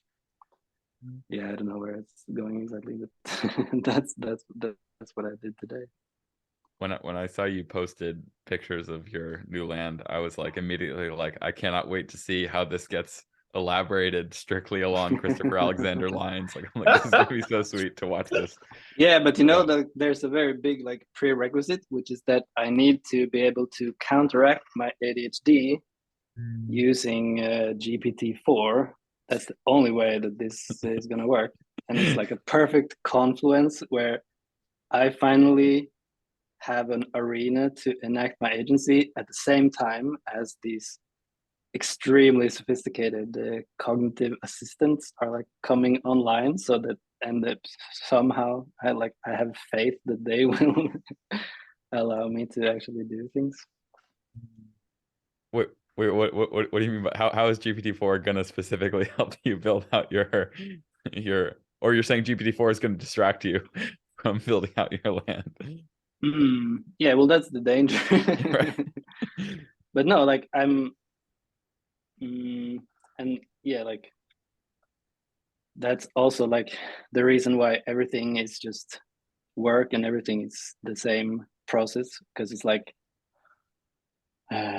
in order to do something with this land, I need to have some kind of assistance for planning and for, so this is like, it's one of my main interests. It's like, how can computer technology, information systems, the internet, how can it like help, basically how can it help with ADHD, or how can it help with, because a lot of things is like Rome research is kind of like made to help with ADHD, but in some ways it just makes everything worse.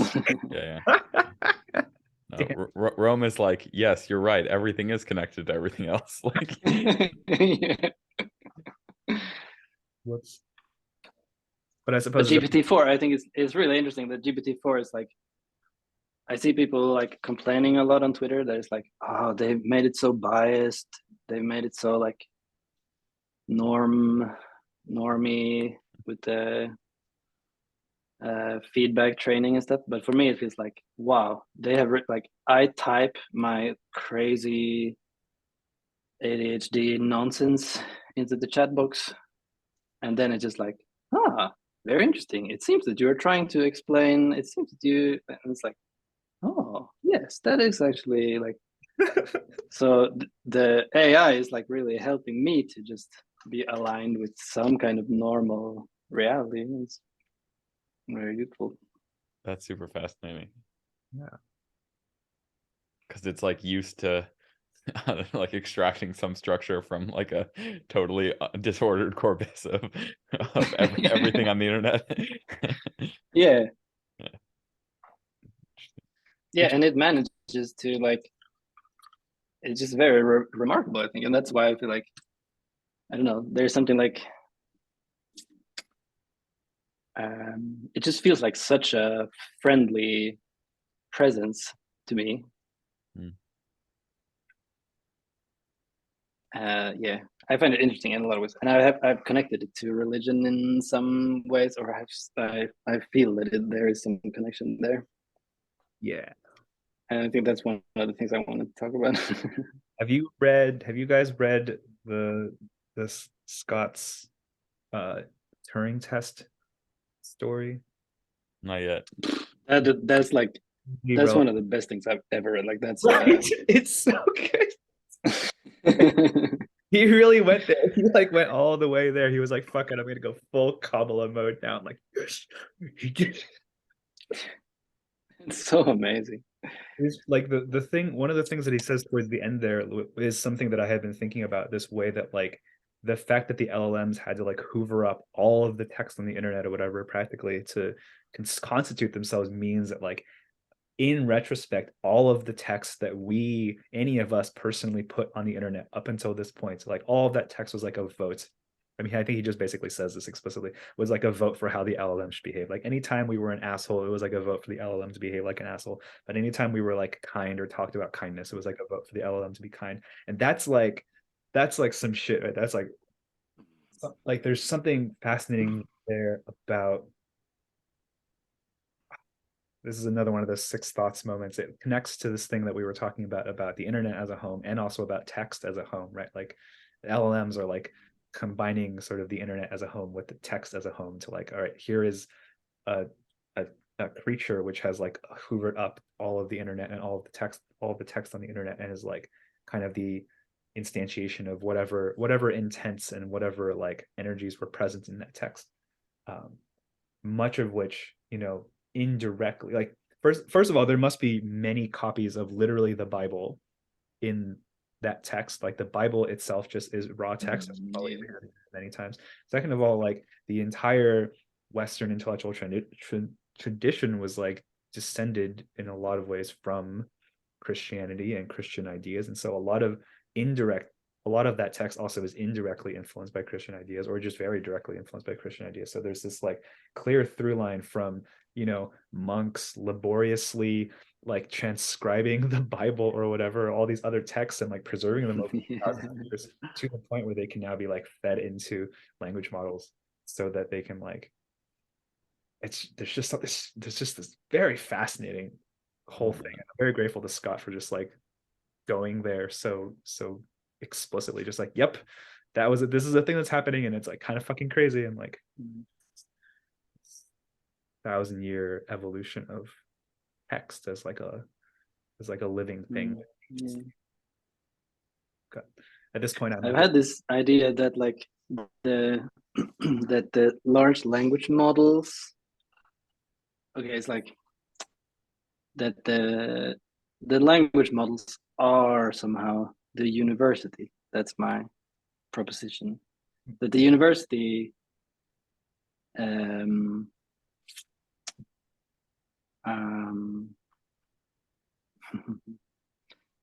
like the actual universities, they are not the true university, but the like, it's crude to say GPT-4 because GPT-4 is just some early prototype, but like this thing like is the university. That idea somehow seems like a thing. It definitely seems like the optimal tutor, or like shaping up to become the optimal tutor. Like I can't imagine not using it to be a thing in dialogue with, if I like want to learn some next subject. Yeah, I'm not saying that it's like, yeah, I don't know. People could make all kinds of stupid claims about this, but somehow in some kind of ontological sense, it's like maybe it's like everything gets a bit distorted by, for example, OpenAI being a private secretive corporation. So it's like they are like taking this public common good, like they're taking the common good, and they are supposed to keep it as a common good, but then they're not really doing that. They're just like, okay, they're making money from it, limiting it and keeping it secret. I don't have like object level opinions about that, but yeah, I think like common good, and it's like language and thought, and yeah, all this text and books as a common good, and then this language model as some kind of like now the common good, like it's just we've gathered it into a thing, and you can just query it, and I can just ask it, make a detailed comparison between these two completely different fields, and it's like, certainly, that's a great idea. Let's do that right now. And it will find like relevant connections, and it's also a thing that McIntyre has a book about, like the university, and like I didn't manage to read this book too much because it was so much about some details of Catholic history, but somehow it's like the university kind of in some sense in the European history is like outgrowth from the Catholic intellectual tradition with a lot of interesting specific things, but like it was a university because it was like unified, and that was the whole point. It was like all of the knowledge and everything is going to be unified, and like theology was the overarching structure, and God is the overarching and then like that was the whole like impulse of the university. And then like the same thing, like the Enlightenment collapses that whole structure, but the university still exists, and then it's like, okay, well, the university is just an institution. There are all these different institutions inside the institution, and they're all just doing some research. Theology is obviously just nonsense. I think this is so. In retrospect, I'm almost certain now that this is the case. But the most recent speech that Thiel is giving everywhere, like one of the sort of like aphoristic punchlines or whatever, is like the opposite of a university is diverse. Peter Thiel. He keeps saying like the opposite of university is diversity to make this point that wow. Like that there was an intended or some in some sense like original structure there that's like I think that's probably what he's pointing to. I don't think I'd actually thought at all about the etymology of university until you just brought this up just now, but now I'm like, oh yeah, universe. Like it's supposed it's a universe. It's like the same. Yeah. It's supposed to be the place where like I'm looking at the Etym Online entry right now, like the whole aggregate corporation society, whole entire in the academic sense of shortening of universitas magistrorum et scholarium, the community of masters and scholars. I totally see what you mean by language models being a university now. Like this a whole entire all of it. It's like the textual tradition, which is in some other sense the world, which is like in some which is in some other sense the world, right? Like people get like there are so many. It's been interesting watching both the takes on Twitter that strike me as extremely optimistic and the ones that strike me as way too pessimistic, where the optimistic ones are like, this will solve all our problems, this will cure cancer or whatever, and I'm like, well, I don't know if GPT-4 can do that yet, but like GPT-6, who knows? And then on the other hand, the people who are like, oh well, it's just it's not really intelligent, it's just parroting text, it's just Ted Chiang had that whole thing about like, oh, it's just like a blurry JPEG of the internet, and like that pessimist position, I think, doesn't respect enough like how much information there is in the structure of language. Like there's really the entire corpus of the internet is an extremely rich body of information. Like it's an extremely rich body. There's like so much latent information in there, and like if we go along this is something I personally don't understand that well, but the Schmidhuber, I think it's Schmidhuber, has this whole thing about intelligence as being compression, as at least having something to do with like our ability to take in all of this sense data and whatever that we experience and compress it into like some compact description that like we can make sense of and that we can act on. And there's this kind of question you could ask, which is like, what is sort of the hypothetical perfect compression of the entire internet? Like if one wanted to compress the internet optimally, if one wanted to like perform Solomonoff induction on the internet, like, which is sort of this is like the theoretical upper bound to like how good could LLM be hypothetically? Well, it could optimally compress the internet. Okay, so what would that look like? And you could make the case, I've been thinking about this, you could make the case that the optimal compression on the internet is just like a description of the entire universe, like a description of the true laws of physics and like the true initial conditions of the universe. It's like, that's it. This is like what you need to do to describe the internet is to like describe the whole universe. And like, then what you need to do to predict text on the internet is to like run a simulation of the whole universe that produces that text. You know, that's sort of like the optimal upper bound of like how good these things could be.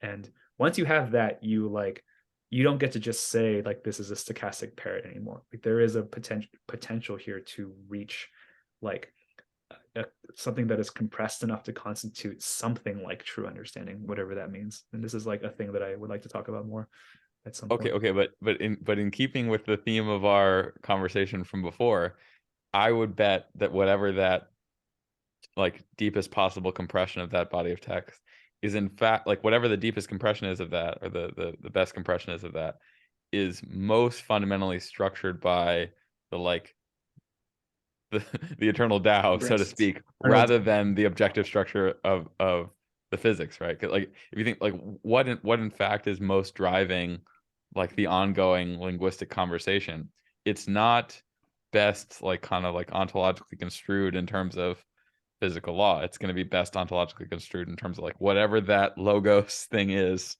That's like thing is, yeah. You know what I mean? Like this would be an interesting scissor. Like this would be an interesting thing to sort of. do you think the optimal compression of the internet is the Tao or physics? Become like my dream would be to see those things kind of unified. You know, like people have this dream about like unifying science and religion. I'd be like, my dream would be is if those things somehow revealed themselves to be the same thing. That would be amazing. I'd be like, finally, we did it. We finally have a unified body of knowledge. No, that much I can agree with. But yeah, like it would be some way of construing it.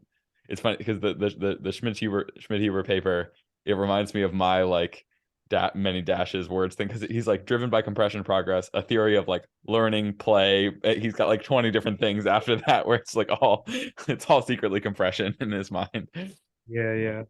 I would like to actually read that paper. I've only skimmed it. Like Schmidt-Huber. Yeah. All right, I have to get back to work. But it has been an absolute pleasure meeting both of you. I'm so glad.